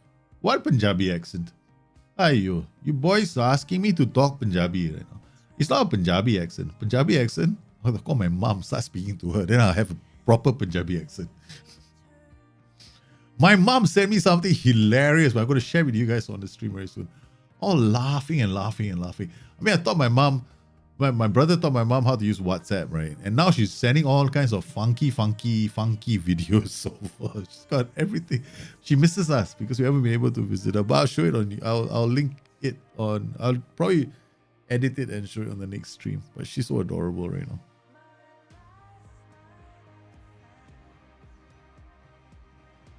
Appearance bonus is not so bad, sometimes you remove the appearance bonus, the wages go up every week.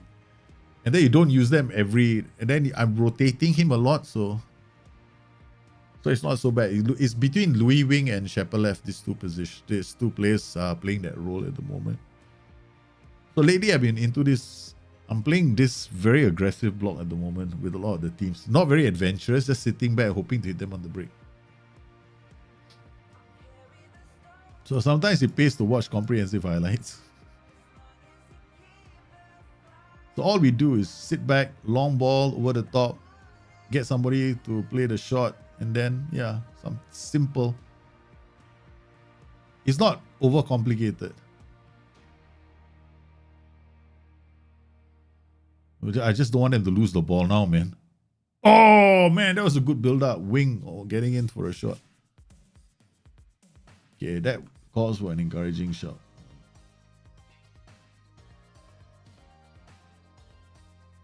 Hey, Rick, take care, man. Playing. Yeah, I have to play a low block. We're under the underdogs, man. Dominguez for Yates. Straight away, we have to take Dominguez off. What the hell, man? I don't mind having Dominguez in the team as a low block, right? From deeper positions, he can play. I like to use him from deeper positions.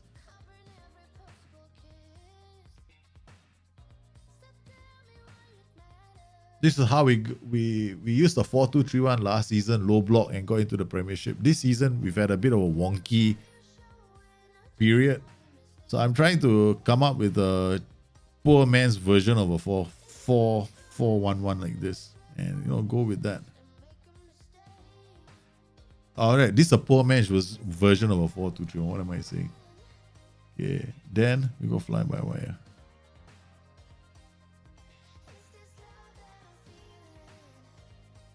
So the tactic will change after this. So this is what I just switched into, right?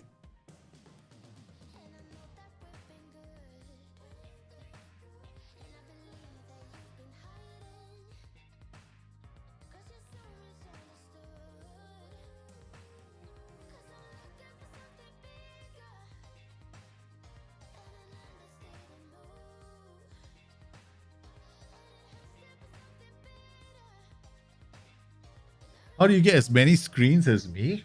I'm using in between match highlights mods from Michael Murray. You can find them on the forums. Then just apply the panels in your custom skin or your skin. Okay. All right. First half, we let them do all the. This is my rope a dope. Boxing with a rope a dope, right? Where you take all the punches, you let the ropes absorb your punches, right? So this is my rope a dope for football. I absorb as many punches as I can, and then after that I try and hit them. Almost did it. We almost did it off from the kickoff.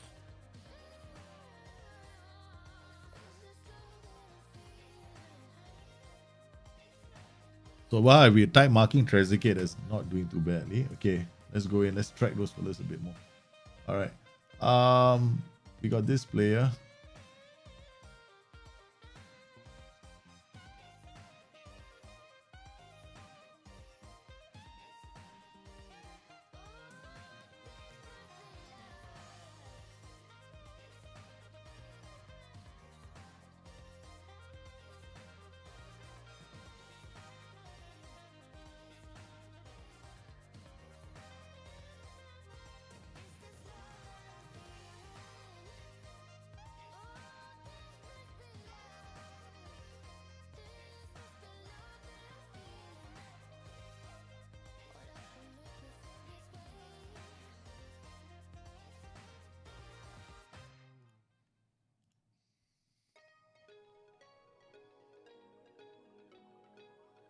Oh no, good block.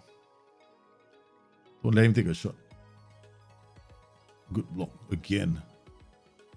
Getting. No. Good block. Wah! What a defensive performance over. Okay. I'm so excited. We only have one shot. I'm so happy. It's not ideal. Yeah, I know. I mean, I want to win this game, of course.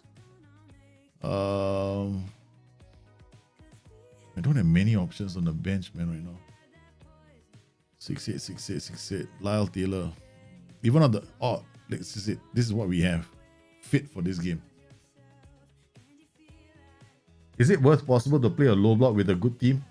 You can. You can definitely play a low block with a good team. If your players have got good hitting in the box, yeah, definitely viable. No. Cleared again. Shit, we're lucky. No. Block again. Holy cow. We're living dangerously, man. Go.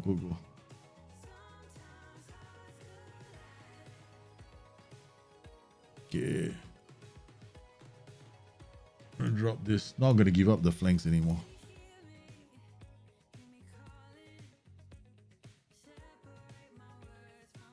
Oof.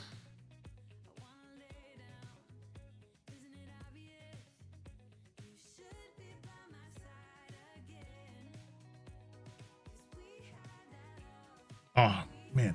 Okay, something's wrong. Nice. Couldn't link up. Lolly! Ah! Okay.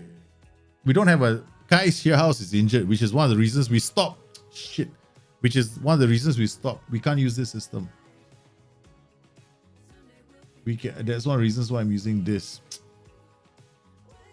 Damn it.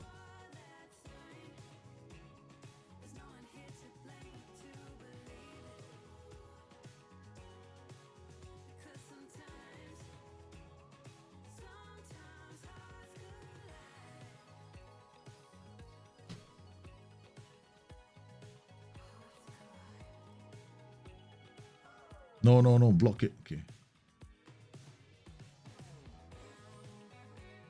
I have to do something different. Okay.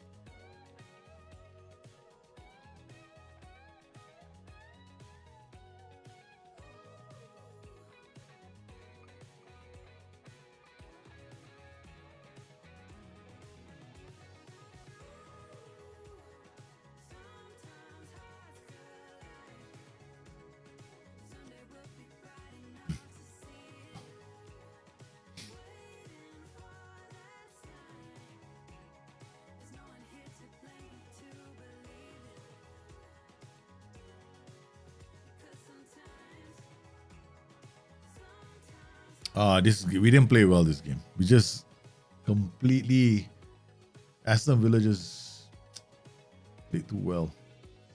I played badly. I started with the wrong strategy from the start.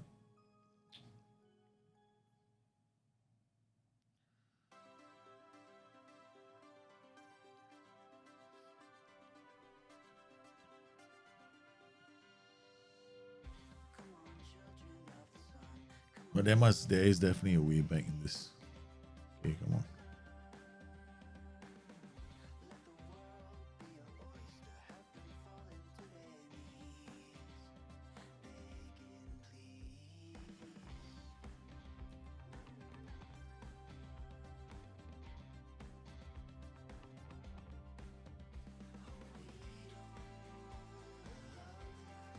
Just signed a new contract, is done for the count.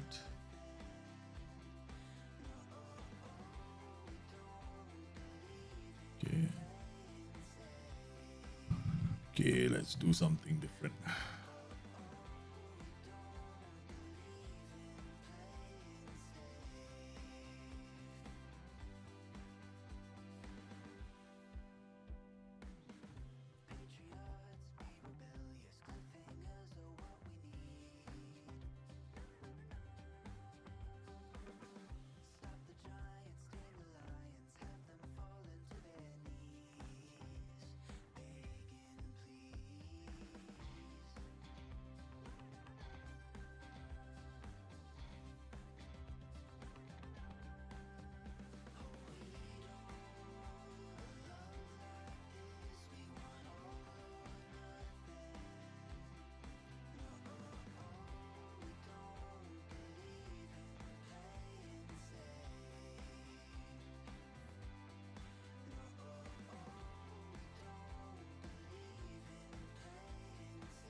Yeah, I'm tinkering right now because I'm down a goal. I want to try and get back into this game. There's only 10 minutes left. There's no difference between 1-0 and 10-0 at this moment.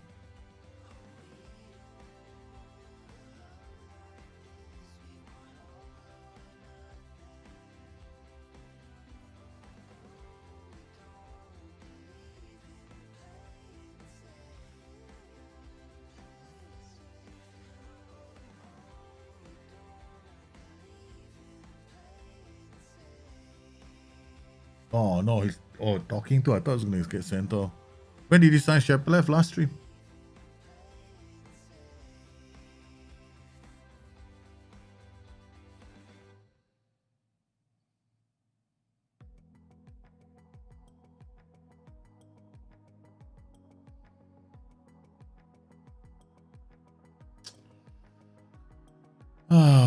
Villa beat Forest.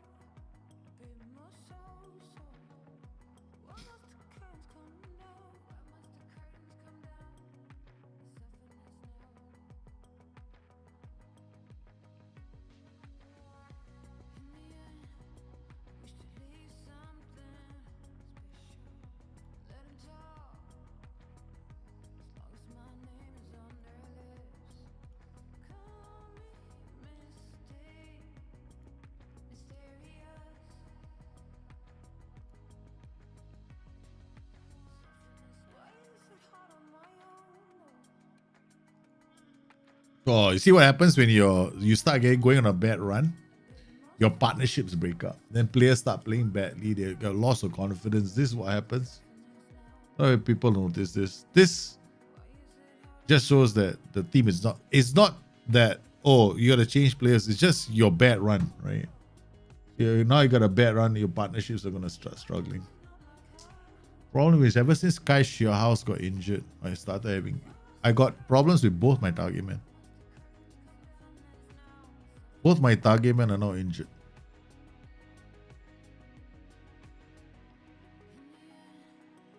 Novakovic and Shearhouse, both not available.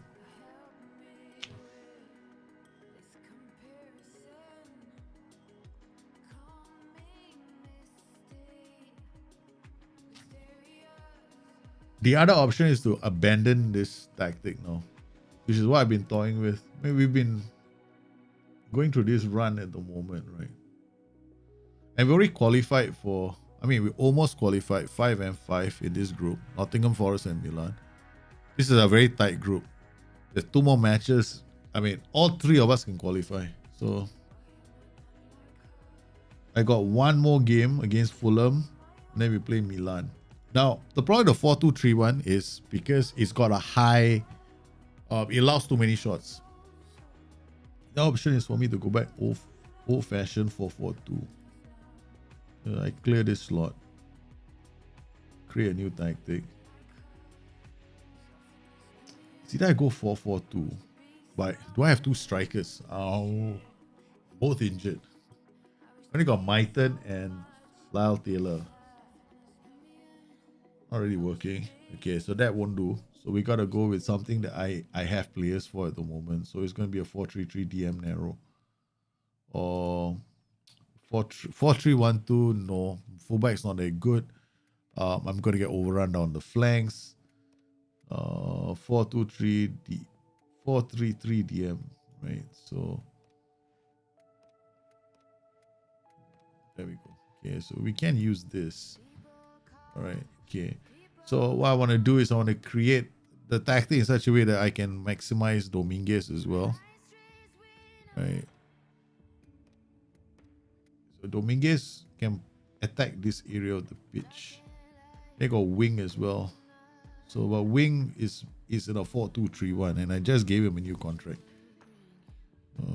I could. Both of them can be played together, I guess. So this position is going to be attacking, a bit more attacking. So this guy's got a right foot and a left foot. So can he come inside the box and score?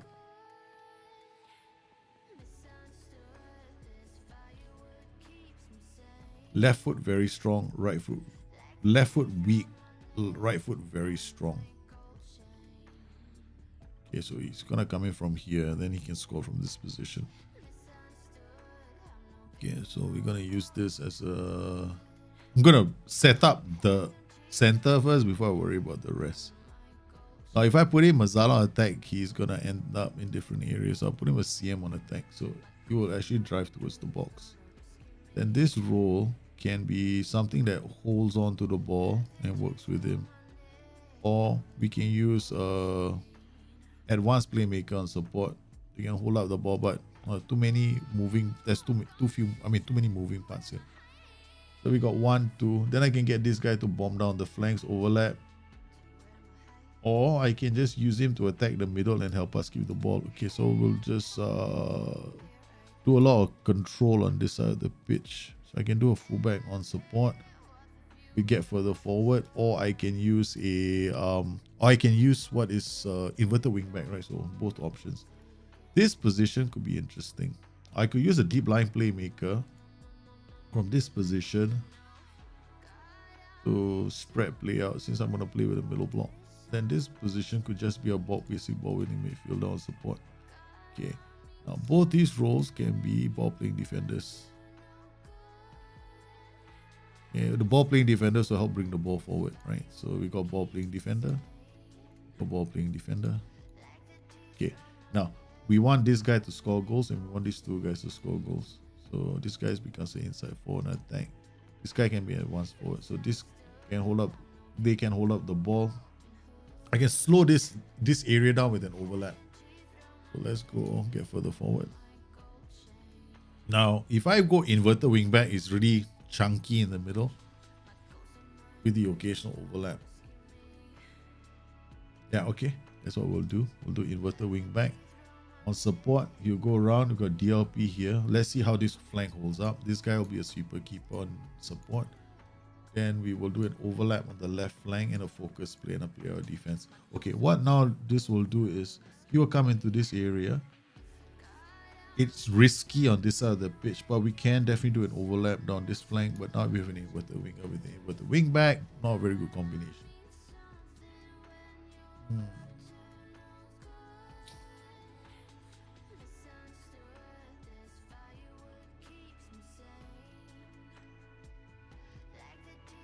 Bring on support will hold out the ball, but you go wide. Alright, another option. Fullback on support. Get further forward, sit a bit narrow, but that affects him in the defensive transition. Shit, man. What happened to Jenkinson in real life? No idea. Like, they are all the possible. Inverted winger is a nice role. They work together. Oh, I think I know what to do. Inside forward support. Inverted wing back. Inside forward support is still quite attacking. Inverted wing back on support will do the overlap. This guy's going to cut inside. I'll tell him to sit a bit narrower. Okay. This guy will have the width to go down the flanks. This guy will attack. So it's not very nice. But this guy is the critical role now. This guy's a critical role. He's going to have to slingshot a lot of balls all over the pitch. Okay, question now. Let's come out of this. Selection. Role abilities, right? Okay, quick pick. Pick without restriction. Entire team.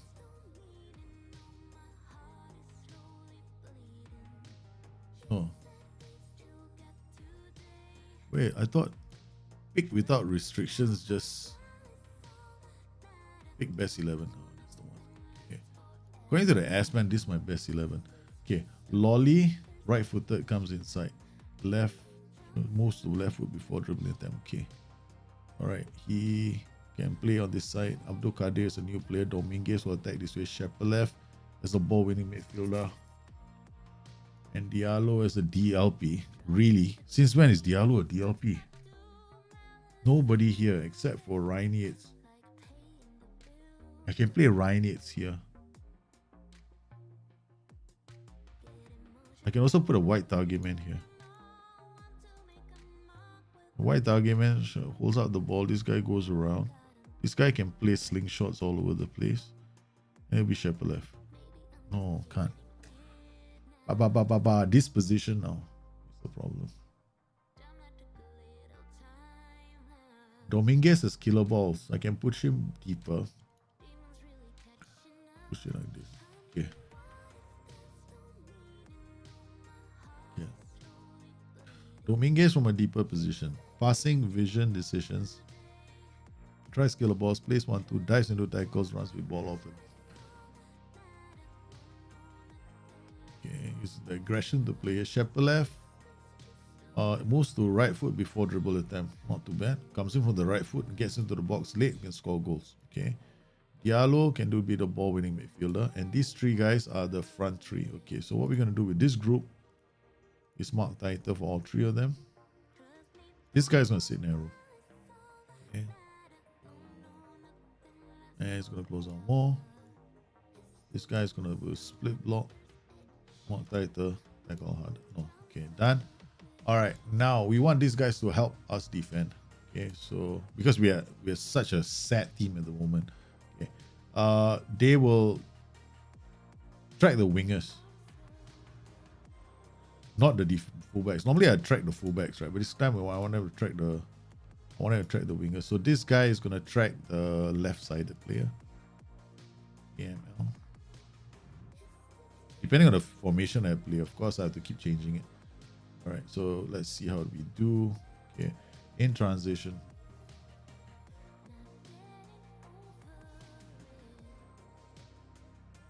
Let's start with this first.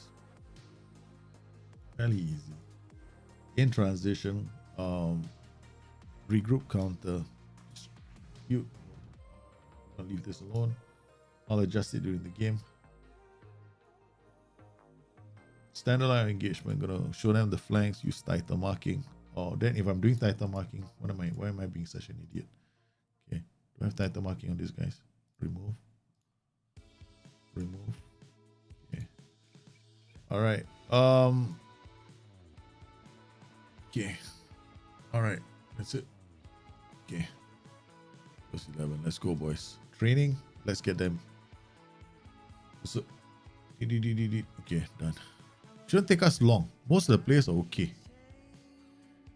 Low general. What do you do when our players complain of low general training? What, low intensity general training? I'll probably add a session or two. Yeah. Who would you say was a better player, Duhaney or Jenkinson? I think Duhaney is a better player for me in this system. Yeah, like let's compare the two of them, right? Now, our best way is to compare the two. So is what Duhaney. We got Duhaney showing what Jenkinson left. Where's Jenkinson? There we go. All right. So we're looking at physical attributes. So you can see that this guy Jenkinson can read the game, right? Okay, he reads the game a bit more. 12. His mentals are solid. But there's really not too much difference between these two guys. But in terms of physical attributes, Duhaney is a bit better. You can see this region here. Right, so I like him a bit more. We got the attributes here. We look at the footballing intelligence attributes, right? So you got his anticipation, reading of the game is better than this guy. But this guy, wait, let's see now. Crossing, we got 12 versus 13, right? Then we've got anticipation 10 versus 12. Then we've got Jenkinson's constant right here. This is the area where Duhaney is better. His concentration, his composure, his decision making is better. So because in every other category they are almost the same, right? But I like this part. I want the reading of the game. It's only I have to improve his anticipation. So that's why I think he's on this. Yeah.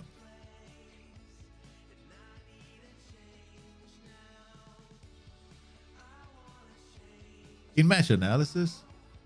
Which in-match analysis are you talking about? Because if you're looking at heat maps, 100% you can do it. You just have to get the skin from Michael Murray's skin. You can get that. What skin do you recommend for FM21? I just go with default skins, right? I got the dark skin. This is my dark skin. And then all I do is edit panels from Michael Murray's panels. So you can see like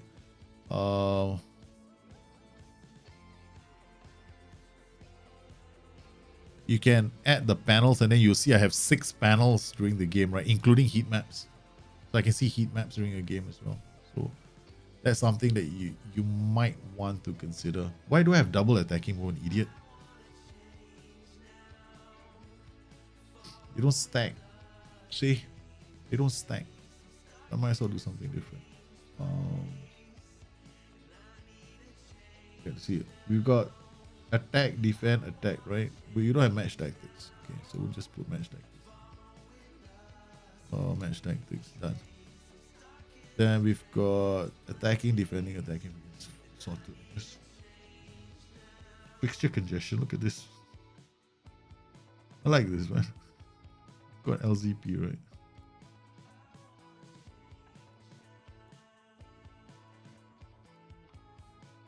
Okay, done. Let's solve that problem. So if you wanted to access the in-game analysis, the old in-game analysis, we can't access it anymore until after the match is over. All right, after the match is over, you can access the information. But during the course of the match, you can't. That's gone.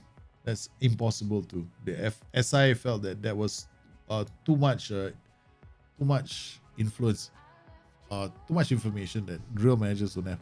Okay, remember earlier we were doing all the scouting of players using the Moneyball system, right? Okay. Then Tariq Lamptey was one of the defenders who have got very good footballing intelligence. We don't have the rest of the attributes, but you can see they want to contracted to Brighton. They don't want to let him go.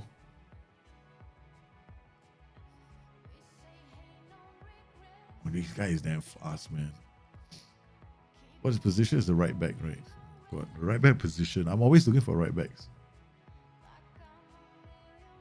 Politic. The only reason why I scouted him was saw his name, and he reminds me of last season when I used Dennis Politic. I was so happy with Dennis Politic, man. But he's contracted to Bolton. But look at his attributes; they're not too bad. But he's not good enough to Premiership.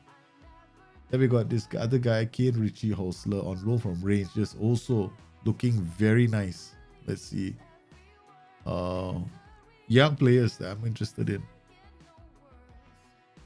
With no strength to play on the wings. So he's probably just a simple winger. Because he's just crossing. Right? He's finishing and composure not that fantastic. So yes, at 20 years old, he's just going to end up being a winger. So we just acknowledge this. And then we got Pollock. Why was I interested in Pollock? Yeah, definitely not looking at Pollock. Okay.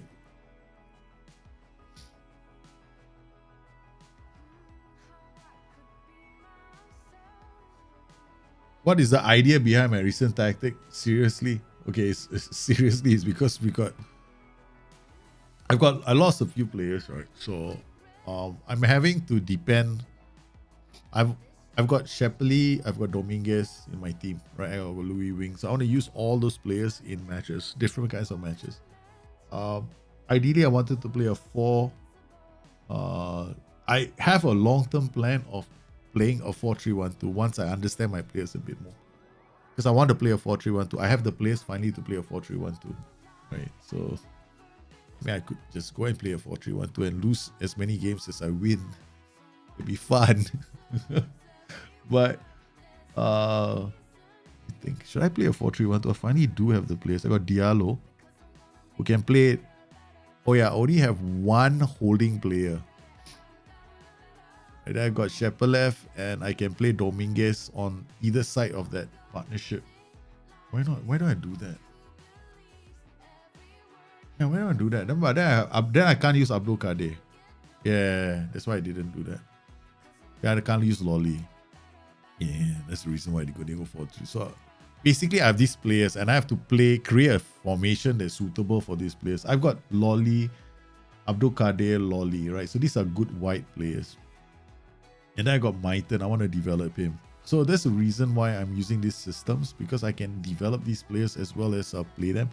Then I wanted to create a tactic which allows me to exploit one side of the pitch more than the other side of the pitch. So I want to exploit this side of the pitch. But the only problem is Taylor is better coming in from the left. Let's see now, tactics. See, whenever we attack, right, we build play and he helps to build play and he's coming from the left side, right? So he always comes in on his right and he scores a lot of goals. But whenever he comes in from this side, he doesn't score. So it's one of the reasons why I wanted to play a tactic which had him here. Yeah, I'm still not sorted with this Nottingham Forest save. I got so many things I want to do. This is a problem when you think too much about tactics. This is the downside of loving tactics so much. You're always trying to tweak it to fit your players. Oh, this guy. Hey, our scouting is good. Louis Bennett earlier, right? We just did a scouting report. We saw his numbers. And I said this guy is going to be a very promising striker. Look at the numbers that come back. This is the reason why I prefer Moneyball scouting.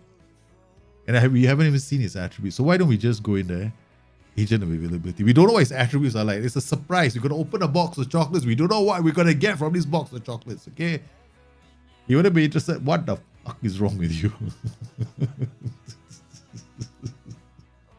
I want to sign you. You don't want to come. You piece of shit. Okay, we're gonna add him to the short list.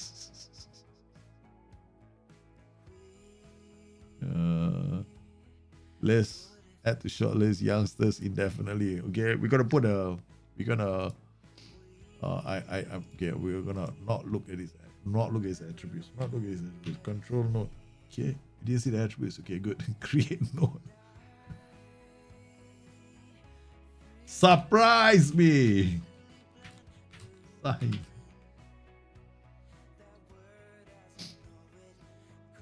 Okay, we don't know what it's gonna turn out to be, right? So then we had this other guy, Giovanni Grant, defensive midfielder. And I remember this guy. Remember this guy? The reason why we spotted him was because of his ability to read the ball, right? See, he intercepts a lot of balls. But look at that lack of determination. He's got low determination. But he's a very hard-working player. Okay, what positions can he play? Right, not too bad. I just 3 stars, not, but 2.5 to 4.5 million. Well, he appears that he runs a lot. Because guy will create, committed player, can play multiple positions, fairly versatile, unambitious, and doesn't look the further himself. Well, we're just adding to a short list and acknowledge. Okay. Kendall, another one. Lack of determination, should be looking this as a competitive streak. What a pity, man. What a pity.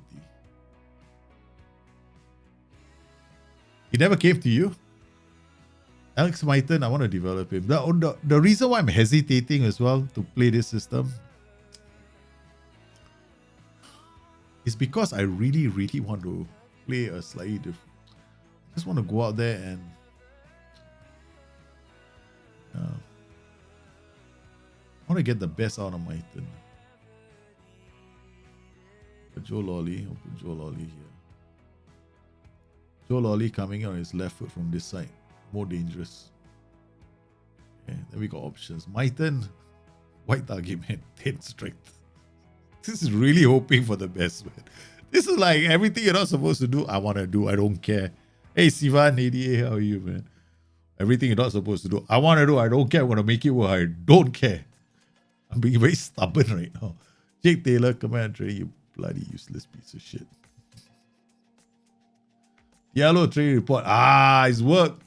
I tossed him the boot. There, he's gone up again. Nicely done. There. I see, the thing about me is I've got this like focus when I'm reading, right? I only read what I want to see. Because I fine-tuned this in Football Manager so well.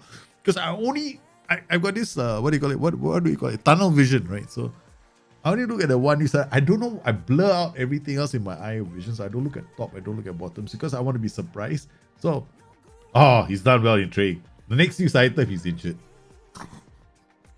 And I just made a tactic that requires him to be playing there.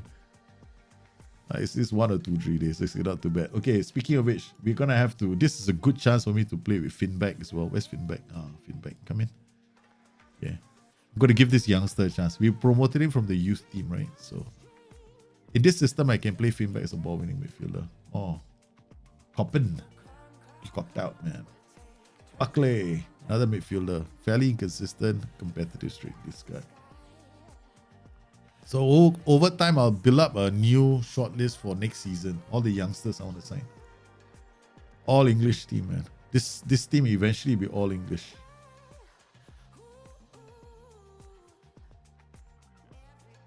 I don't think he's gonna do it because these two guys are both as senior as each other. He's gonna turn on. Hey, wow, it worked. McKenna doesn't want a new deal. Share house. To resume training. Mitrovic deep line inside forward, Trequartista inside forward, ball winning, box to box. This tactic is meant to destroy me down one side of the flank. My God, when Fulham come attacking, they come attacking with everybody in tow. I'm definitely going to continue with the Dundee save. Yeah. 100% I want to continue with the Dundee save, man. Do you support Dundee United? I support all clubs. I'm a lover. If I have fans from Dundee United watching the show, I'll support Dundee United. I'm like that. I mean, when it comes to Scottish football, yeah, I like Dundee football. Dundee United. Dundee football. Dundee United. Sorry. I like to I pick a club from every league, right? So for Scotland is Dundee United. In Serie A is AC Milan. In the French league, I don't really have a team of support there. The Spanish league, I hate to say this. I really hate to say this, but it's not Barcelona. It's Torino. Yeah. So a lot of people believe it's Barcelona because I got a jersey. I couldn't get a Torino jersey. So yeah. And then England, of course, you guys know, right? It's Liverpool. I should remember that Marcus McGinn is often played outside the groups in Rotterdam.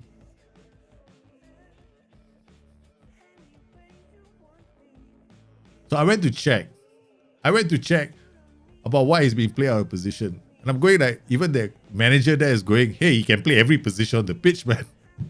The only thing he can't do is be a striker or a goalkeeper. Have you ever met a player like this before? Dear Lord, this guy can play everywhere.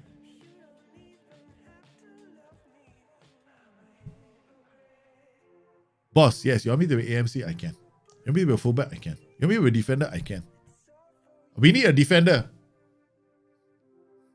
My hands up. I can play any position you want. So this is the only player in the world that can honestly go in there and say, I can play any position on the pitch. Except striker or goalkeeper. Man, he's a failure. This guy is so funny. Oh, here. I want to come here. What? He's unhappy. He's unhappy with the situation. You've been playing all over the pitch. At least you're playing football, you nim. 6.71, Carabao Cup 7.10. Not playing very well. Let's talk to one.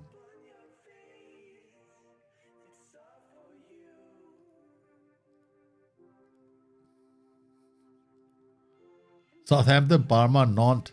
You really like shit clubs. There's nothing wrong with Millwall. Who's got anything? People got a problem with Millwall?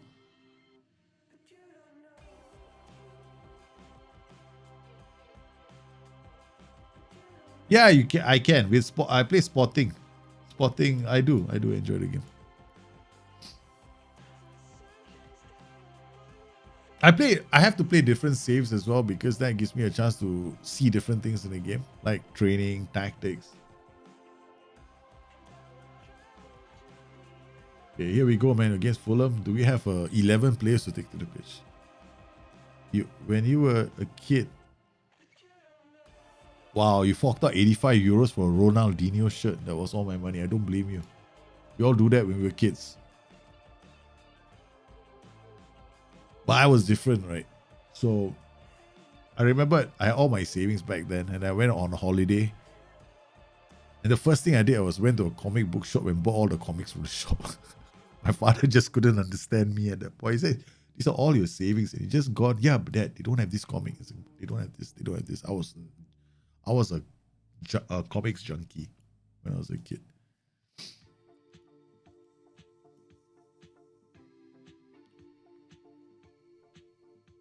Hey, Sundanshu Karyara Karte, didn't know you switched to YouTube from Twitch. Yeah, I did. I felt like a pimp on Twitch, man.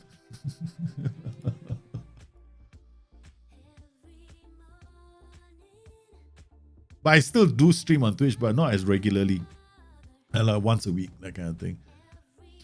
And I probably will stream on Twitch, but I'll be playing something like World of Warcraft or something else. Yeah. Nottingham Forest versus Fulham. As on here, you guys can actually, see the saves anytime you want. You're a lover of Dortmund this season. Has been a rough thing. Yeah, I know. Dortmund are a very interesting club. No one likes us. We don't care. All right, we got Diallo moving here. Then Dominguez moving here. And Shepler moving there. Lolly, Maitan, Abdul Kadir. Gonna have loyalty up top. Lolly on the right. Maitan here for some strange reason.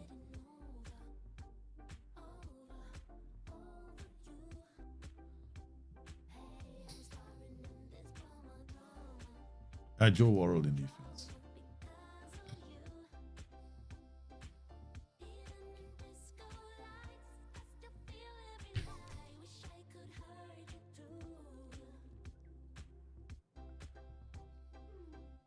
I wonder how you guys are feeling.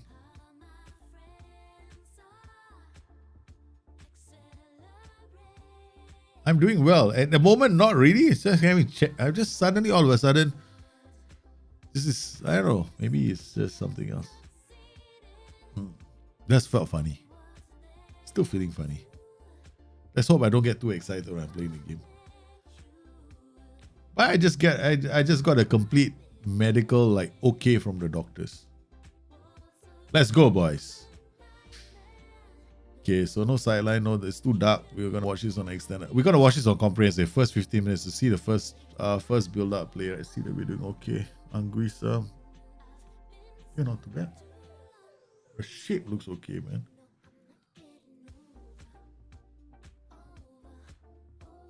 Okay, not too bad. First attack, Doheny to Lolly. Lolly loses out. We need to set pieces, guys. A great time to find out, right?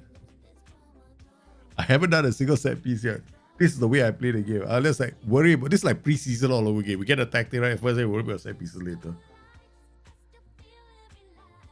Oh boy. Oh boy. Okay, wait. Let's just make sure that we have set pieces set up. Okay, corners. Routine. Load. Let's load all routines and be lazy. Okay. Wow. So many. 4231 Firebrand set. These all look sexy, man. Let's find the sexiest name. Turkey 433. Okay. Defenders leading the charge. Something's very wrong with me. Okay. DL, AM, IL, MR, striker, DACL, MCL, DM. Sounds about right. Okay. Looks like it can work.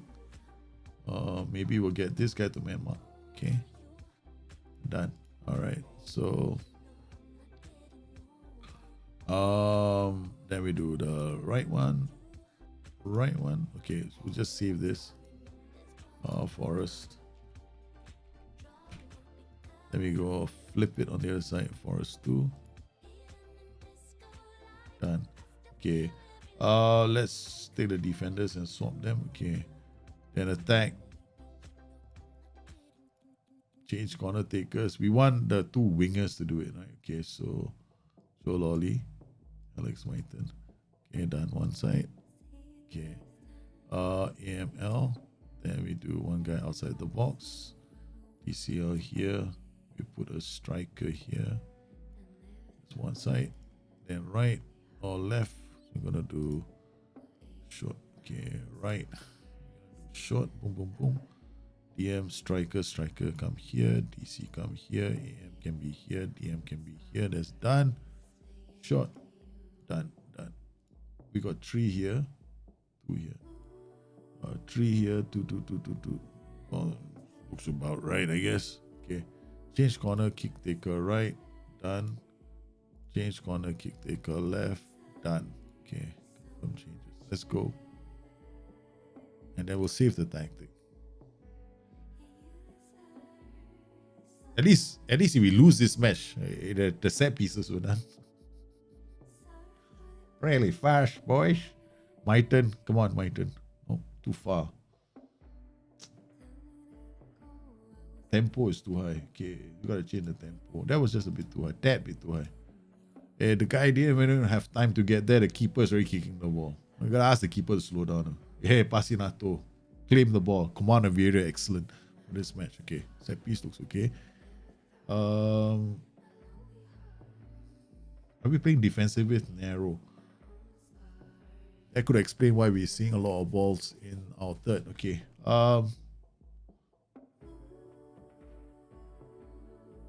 The guy's defensive line is too high. Saw the guy coming up to challenge. We'll drop the defensive line.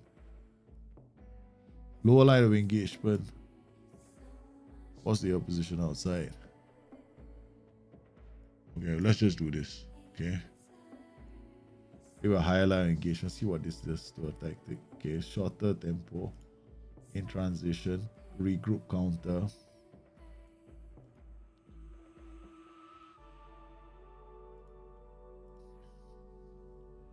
We might have to go counter press. because I distinctly remember marking the wingers, right? Okay, that's a different setup. If I'm marking the wingers, then I'm marking them in their.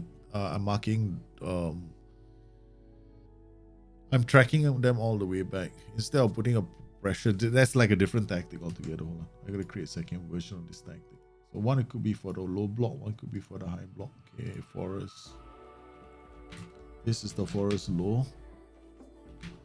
Because the marking instructions are gonna be different. And this one will be. This doesn't have mark specific position. This guy is supposed to drop back and mark the wingers. It's tracking the wingers all the way. This guy is tracking the okay, confirm.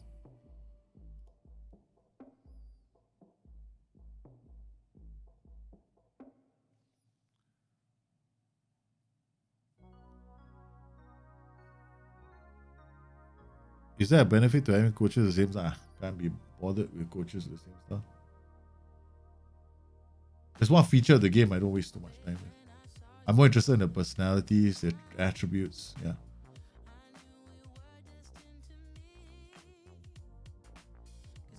Lolly is taking on the whole team by himself. Whoa! Lolly took the whole team on by himself. Diallo comes in and scores. What a run from Lolly. Look, he took the whole team on by himself. Pull all of them to one side. That's just okay, come. Then my turn sees Diallo and Diallo just pops it in. What a start for the team. Yes. I was for a moment concerned that Lolly was doing the wrong thing. Okay, look, Lolly is just going to keep tracking this guy. This guy is supposed to be tracking him. Why are you tracking him?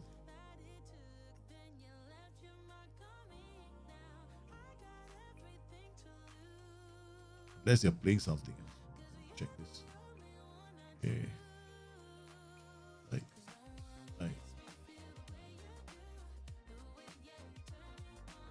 Right. So you're gonna come, yeah. Okay. Because the ball is on this side of the pitch, right? So it won't be there. There we go. Yeah, he's marking it. Yeah, he's gonna keep tracking the guy. Yep. And Maiten comes in. The downside of doing what I'm doing right now is if this guy's marking isn't good, right? It tracks into it, the fullback is gonna be opened up. But I want them to have an easier time to cross the ball. Okay. They're gonna keep marking and then gets inside. Oh, this Maiten is not very good at doing that. Okay, Maiten is definitely not doing it. Okay.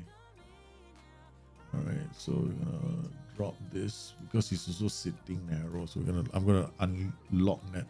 Because he's sitting narrow, so it's affecting the marking instruction. I'm just gonna let him do it zonally. Now he's doing better. Okay.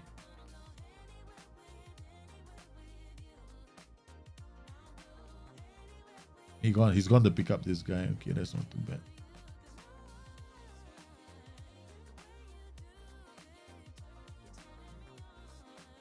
Gotta pay a bit of that because sometimes you depends on their marking attribute as well. So you gotta look at the guy's marking attribute, see where he does that. So his marking is really 4. This guy I can't expect him to do all these kind of things. This guy House is also 4, but so for some reason he does that job better.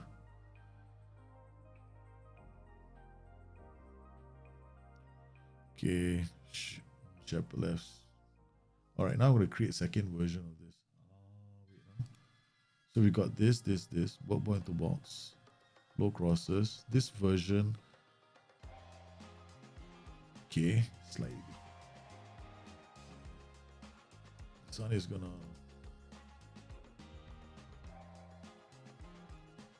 and mark their fullback.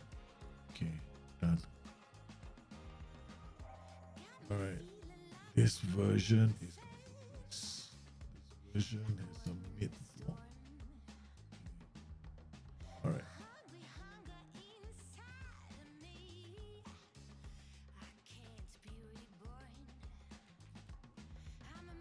Let's see if we can do this. All right. This one, I will just get you to protect us with a card. Done.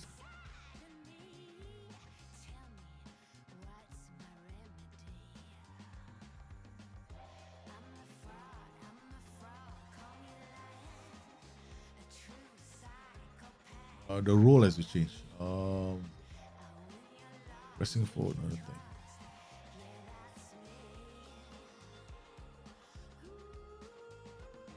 Oh.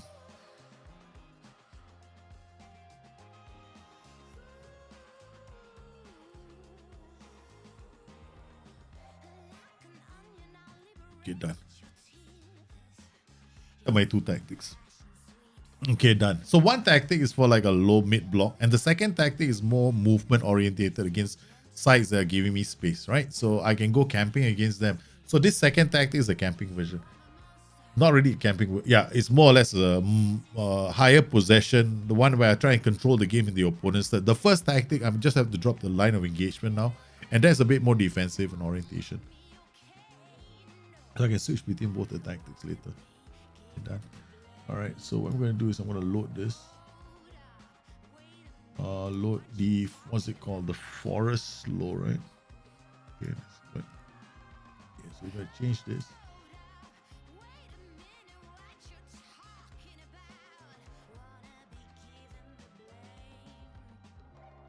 Question is this guy. Probably going to make him into an inverted wingman on defense. Okay.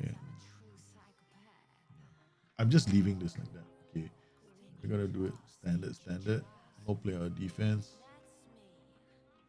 Okay. And we're going to drop the defensive line to lower and standard defensive line. And go a bit more narrower.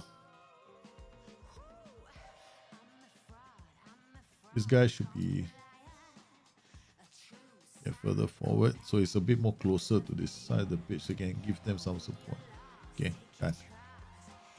It's a low version. Oh boy. Tweaking as we go, boys. Alright, we got two. I've got Forest low. And I've got Forest high. I don't do anything anymore. Done. Oh, I'm not happy with your performance. Yeah, manager's writing notes on the sidelines. Don't worry. Dominguez, Warrow. Now we can enjoy. Now I can enjoy the game. Come on. Okay. Warrow with the ball. Plays it out to Taylor. Not fast enough, the other player. Okay.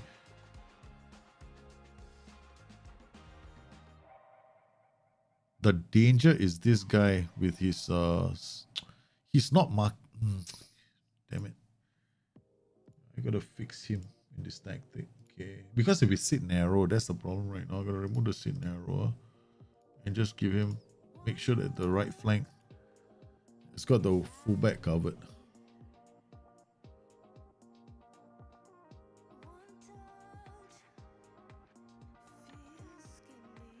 Yeah, go. Yes.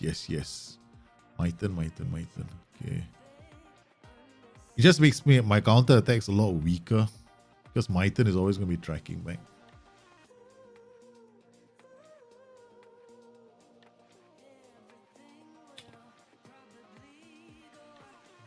Okay.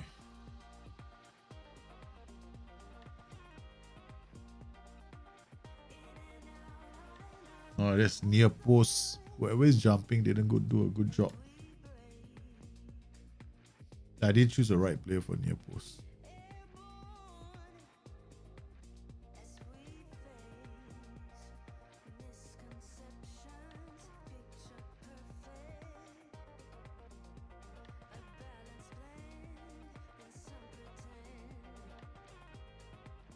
Exactly. This is what you're supposed to do. Force them out this way, but the press wasn't good enough.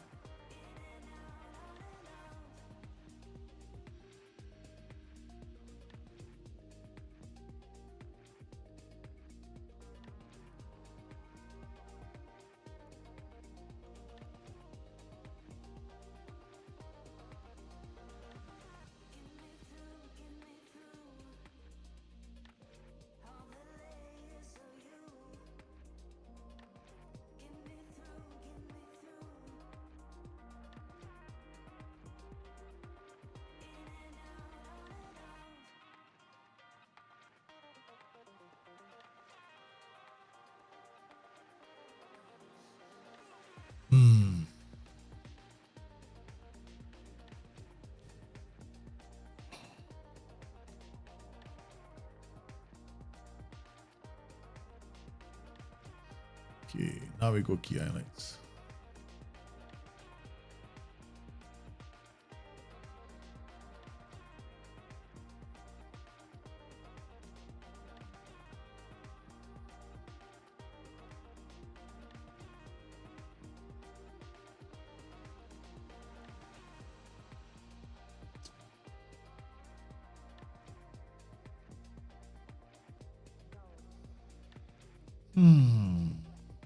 That's so easy.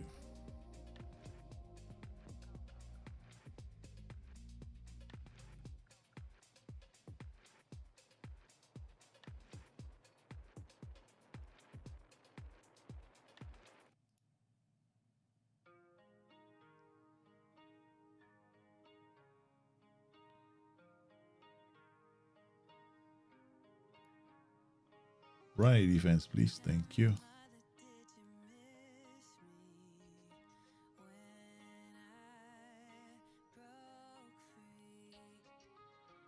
Do.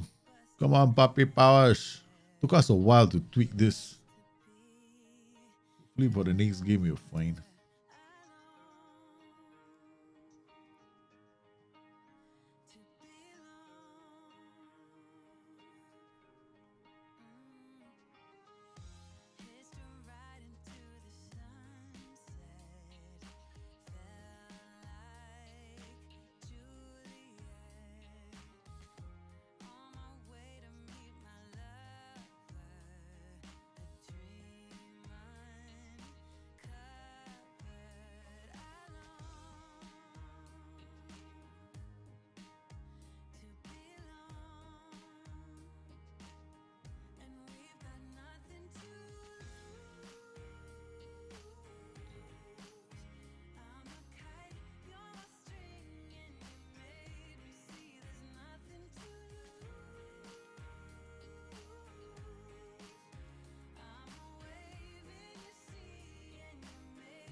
Well, we survived with 10 men, man.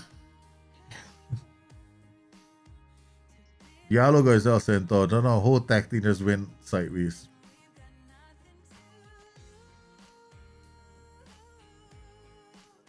Okay.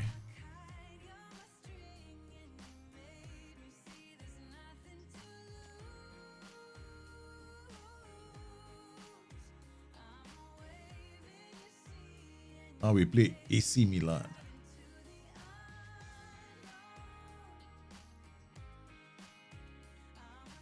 Guys, you want to see what happened to Nottingham, to our team, Tottenham Hotspur? Skybet Championship. Tottenham Hotspur, top of the table, 34 points. Southampton, 31 points. QPR, 29 points. So Spurs are leading the way, right? Harry Kane is still at the club, guys. So if you're looking at their tactics, right, they've got this team out. They got this guy called Etete. Okay, they signed him. But this is a striker, 20-year-old striker, contracted value at 4.25. Apparently, they got Luca Mora, Kane, Giovanni Lo Celso, Harry Winks, some player called Souza, a Brazilian 33, Deconam, Alderweireld is still at the club at the age of 33, still slow. They got Ken Doherty, Regulion. So the usual players are here. Obviously, I think see, Son Heung-min is not at the club, right? So yeah. And then their goalkeepers also. They lost their goalkeeper. So they quite a few players from this club left. Carlos Vinicius is on loan. Bergwijn left the club. At the end of the season, players that left the club: Eric Dyer, Dominic Calvert-Lewin, Ndombele, Dele Alli, Hudson Edward, Ryan Sessegnon, Martin de Roon, Pete C. I was tempted to rate this club, but I didn't want to. I felt really bad, but looks like even Pochettino's son, Mauricio Pochettino, has left the club. I mean, such is life there, man. The additions of players like these guys, cheap players, Thomas Chuelo, Frederick. Oh, I don't know, this goalkeeper they signed. I mean, I would never sign this goalkeeper. Aerial reach 12, reflexes 15, command of area 10. Literally single digit.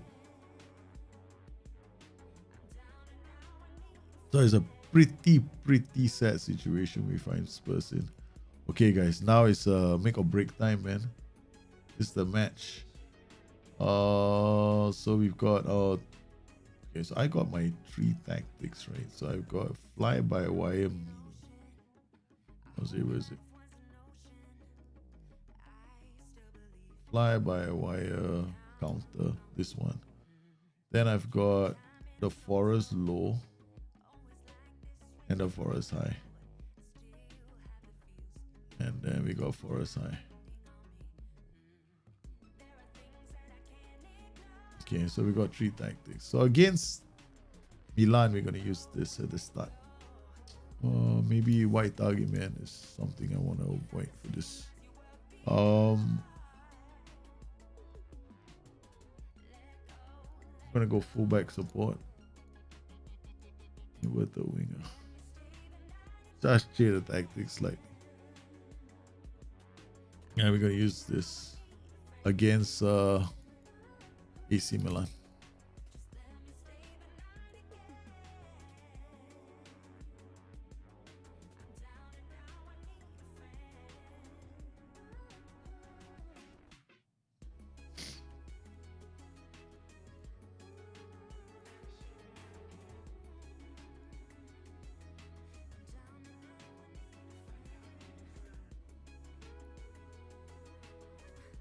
Hopefully we get a good result against Milan. If I avoid defeat, looks good that we can finish and go through to the next round of the Europa Cup. It's a tough group that we're in at the moment, right? So we look at all the groups, right? So we got Rio Avenue. Wow, Rio Avenue topping the group with Atalanta, PAI, PAOK, and Astana. Then we got Lyon, Fiorentina. Then Lyon comfortably ahead, and then Fiorentina not doing too badly. I think they lost to Lyon. Valencia, Fenerbahce, Cologne, and Rapid Vienna. Rapid Vienna again. Rangers doing very strongly against PSV and Zoria. They got Marseille Athletic. Marseille doing well. FC Midtjylland. Ooh, 3 wins in a row for the Danish side. What a start! 9 points. Sporting Lisbon, Başakşehir, and doing well. So this is the group where everything is Nottingham Forest, Milan, Borussia Mönchengladbach, and Aberdeen. It's too close to call. So this is the match. Yeah. Let's go, boys. I'm gonna give Maiten another chance. We drew against Milan at home. Away from home. Now we're playing them at home. With a slightly different system. Got a DLP. We got a few roles here that I'm okay with this system. I think you should do okay. If I have the players for it and I'm patient, yeah, we should be fine. Maiten to Lolly to Diallo. Far post, Taylor coming in. Sideline view. Yep, sun's out. Now this is a world-class AC Milan side, so let's manage our expectations here. It took 90 minutes for me to concentrate the last game just to get a point using OIs. You see what I didn't do this game? Okay, I was using a lot of OIs. I was OIing the crap out of this thing. Okay, who do you want? Benacia. This guy likes to dwell on the ball, if I'm not mistaken. Yeah, dwells on ball, so we're not going to give him time. Tackle hard and press him.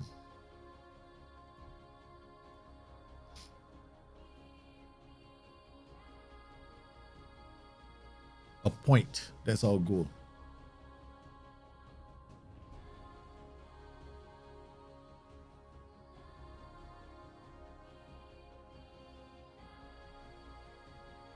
What do you guys think of Spurs right now? How do you think Spurs are doing in the league?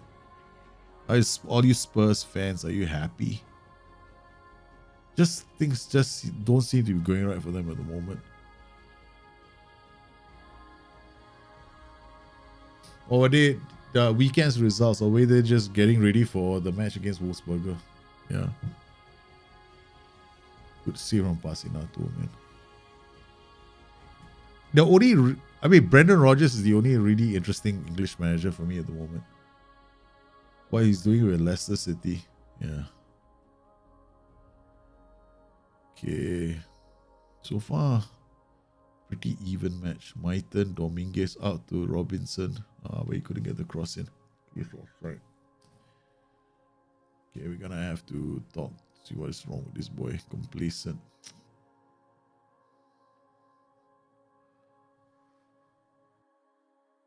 So far, so good. Lolly, Maiten. Can't let Ceballos get away. Nice work from Robinson. They bought the hell out of you. Spurs boss. I can't really watch Spurs, to be honest. Right? I don't like the football that they're playing. I mean, don't get me wrong. Rodgers is in English? Okay. All right.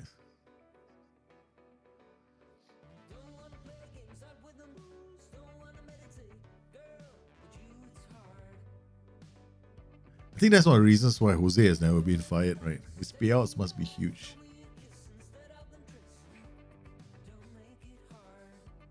I can't understand. Brendan Rodgers is not English. I didn't know that. I thought it was. Wait, I thought he was English, but no, it's not.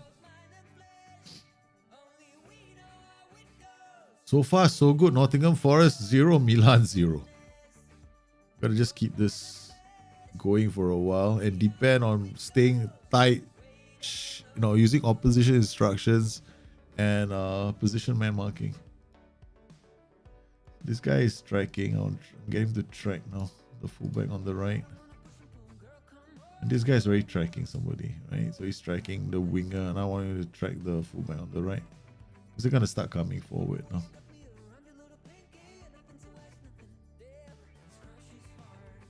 Alright, let's go, boys. Lolly with a free kick into the box. Oh, hits the rocks, the post. Yeah, he's Welsh. Okay. Oh, man. We hit the wood. We tested the woodwork, but we still haven't taken the lead yet. Okay. Dominguez, McKenna, Cheplev, Diallo. Looks like, I think this team can play this version 4-3-3. I'm trying to, some part of me trying to play to the player's strengths as well. Oh, no. Good block. Okay, defend this, please.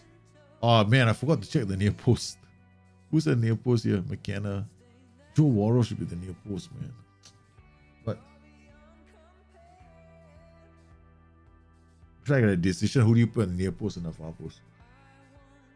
Lolly doing well. He's got support if he wants it. Diallo up there. Dominguez playing on support so that he gets high up in the transitions, right? To support play.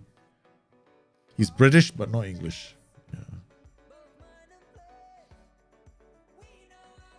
Good work. Okay. Alright. Dominguez, Diallo, Sheplev, Maiten, Dominguez out to Robinson. Looking good. The build up. It's so good that we scored. It's offside. Yeah, it's offside. That's so good. It confused Milan. It looked good for a moment. Then the ball ended up in the back of the net. Okay, now I want to encourage the boys. Okay. We tweak the system long enough. This is my low version, but now I'm just making sure, because in the second half, these guys are going to come up the pitch, right? They're going to launch their fullbacks into my house. You got one wing back and one fullback. This guy's going to become a threat on that flank. So that is the reason why I am now telling the winger to track that position. I don't want anybody getting in unmarked for an easy cross. We want to block all. We want to try and block as many crosses from their side as possible. I'm gone. Wearing my Mourinho hat right now.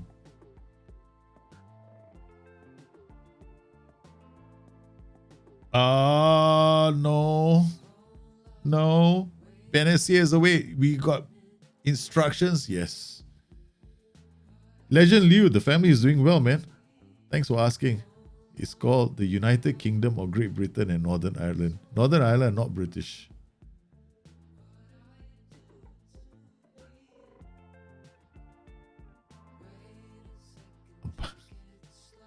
Sorry, do the British and the Irish get along? Not really, right? Dominguez. Oh, it does well. And it's a free kick. Jorginho picks up a yellow card at the edge of the box. Lolly with the free kick. Puts into the box. Again. Okay, we're giving Milan something to worry about. Okay, it's a grindy kind of match. Ceballos, Tonali. Tonali is on. Oh no.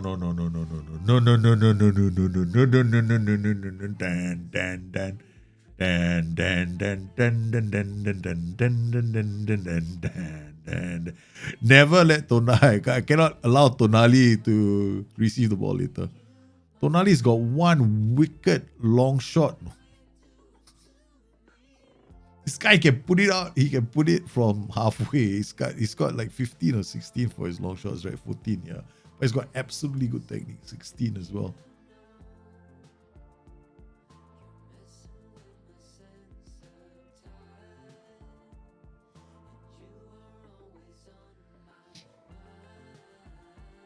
Lolly to Maiten. Worrell. It's a great chance. Okay.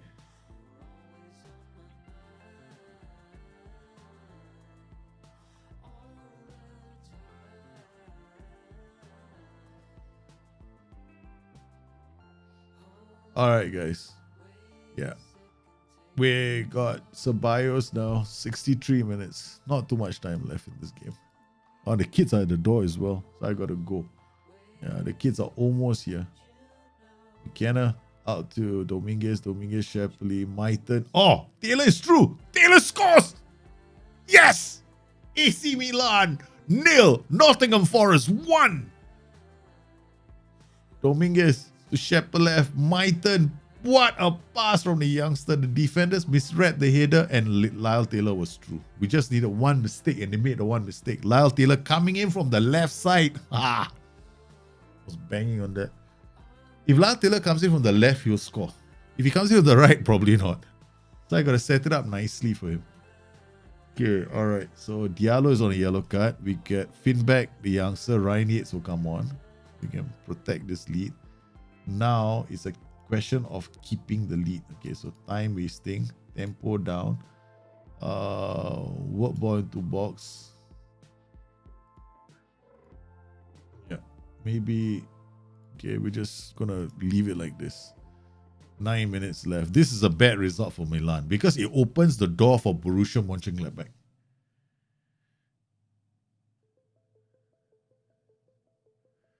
It opens the door for Borussia Mönchengladbach. Lyle Taylor is through again. You see, if Lyle Taylor comes in from the left, he will score. If he comes in from the right, he won't.